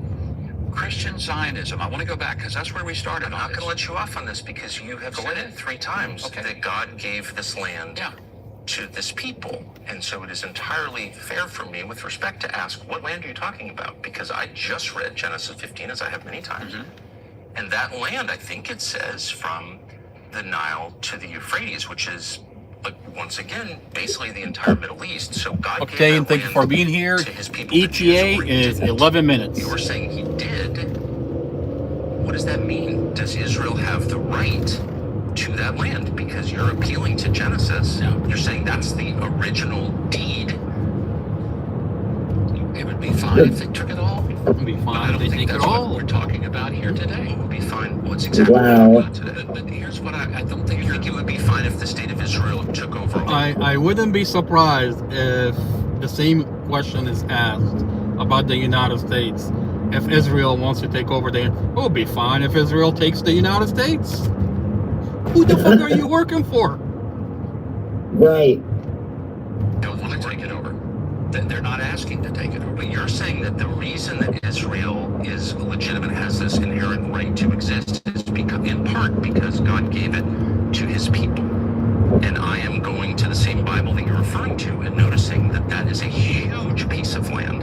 So if God gave them that land, then they have a right to take it now by your definition, unless I'm missing something. Well, I think you're missing something because they're not asking to go back to take all of that, but they are asking to at least take the land that they now occupy, they now live in, they now own legitimately, and it is a safe haven for them. But may I ask though, as because you're explaining what Christian Zionism is and your theological beliefs, and you think you just said it would be fine with you if the state of Israel took all of Syria, all of Lebanon.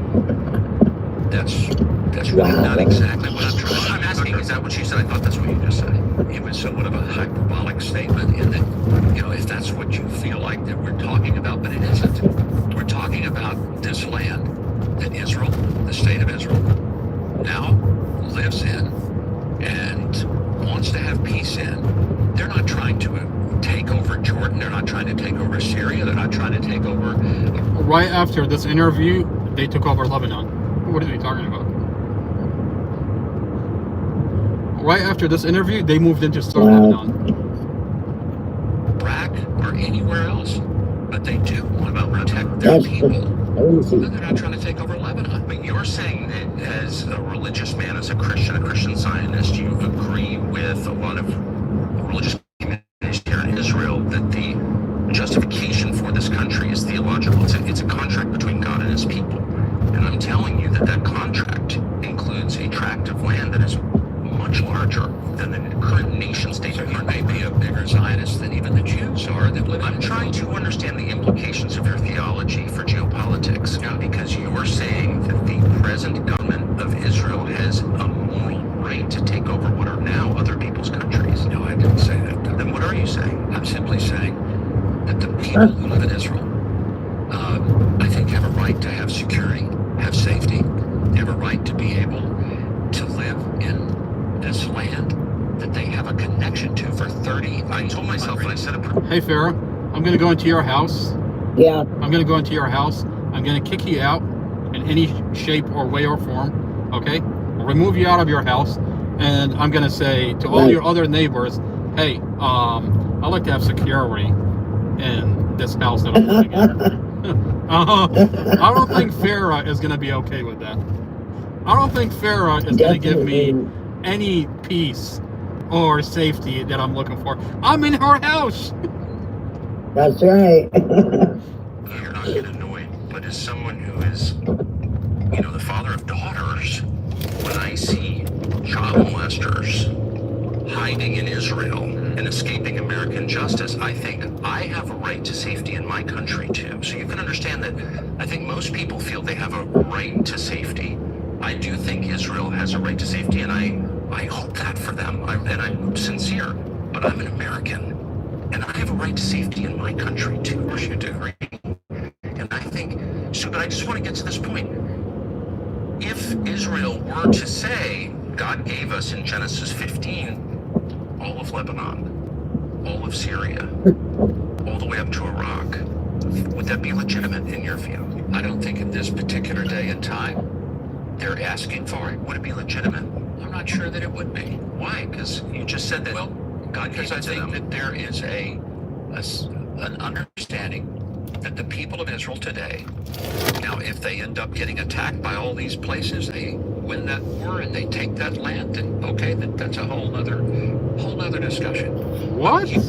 Wow. Wow. What the fuck did you just say?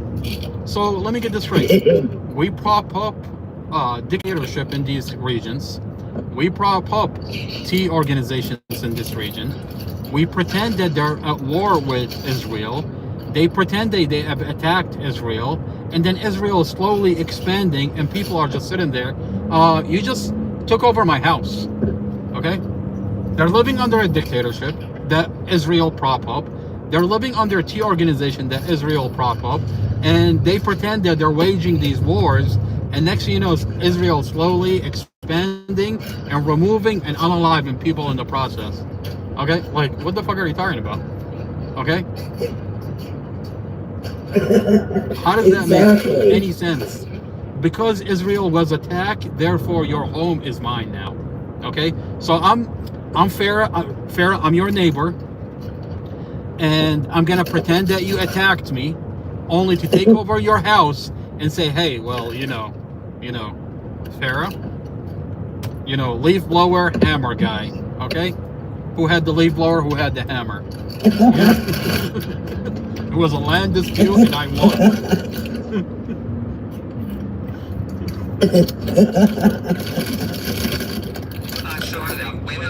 We started talking about something simple. Christian Zionism. And it turns out it's And not now you, because the core of Christian Zionism, you said, and I'm quoting you, is the understanding, the belief, the theological understanding that Jews have a moral and legal, we went through the biblical, moral deriving from the biblical promises in our Bible, which we share with the Jewish people, the first part of it in the Old Testament, that it derives from God's promise to the Jews. And so I have two questions. What are the borders of that? And who are those people in 2026? And you're not the first person I've asked, but you're the... Did you hear what he just said? He said, you're quoting scripture. Well, who are the people that scripture is about? Who are these people? Are we talking about the indigenous people of the land? Or are we talking about individuals that are brought from other countries into this region? And today we have our modern state of Israel. Because the modern state of Israel is not the biblical people that God talked about. Definitely not. Okay. Definitely not. Most reasonable, most gentle, most that in the Old Testament. That it derives from God's promise to the Jews. And so I have two questions. What are the borders of that? And who are those people into... Because if you're telling me that, okay, so you're telling me if I convert to Judaism, I'm going to be God's chosen people? I'm pretty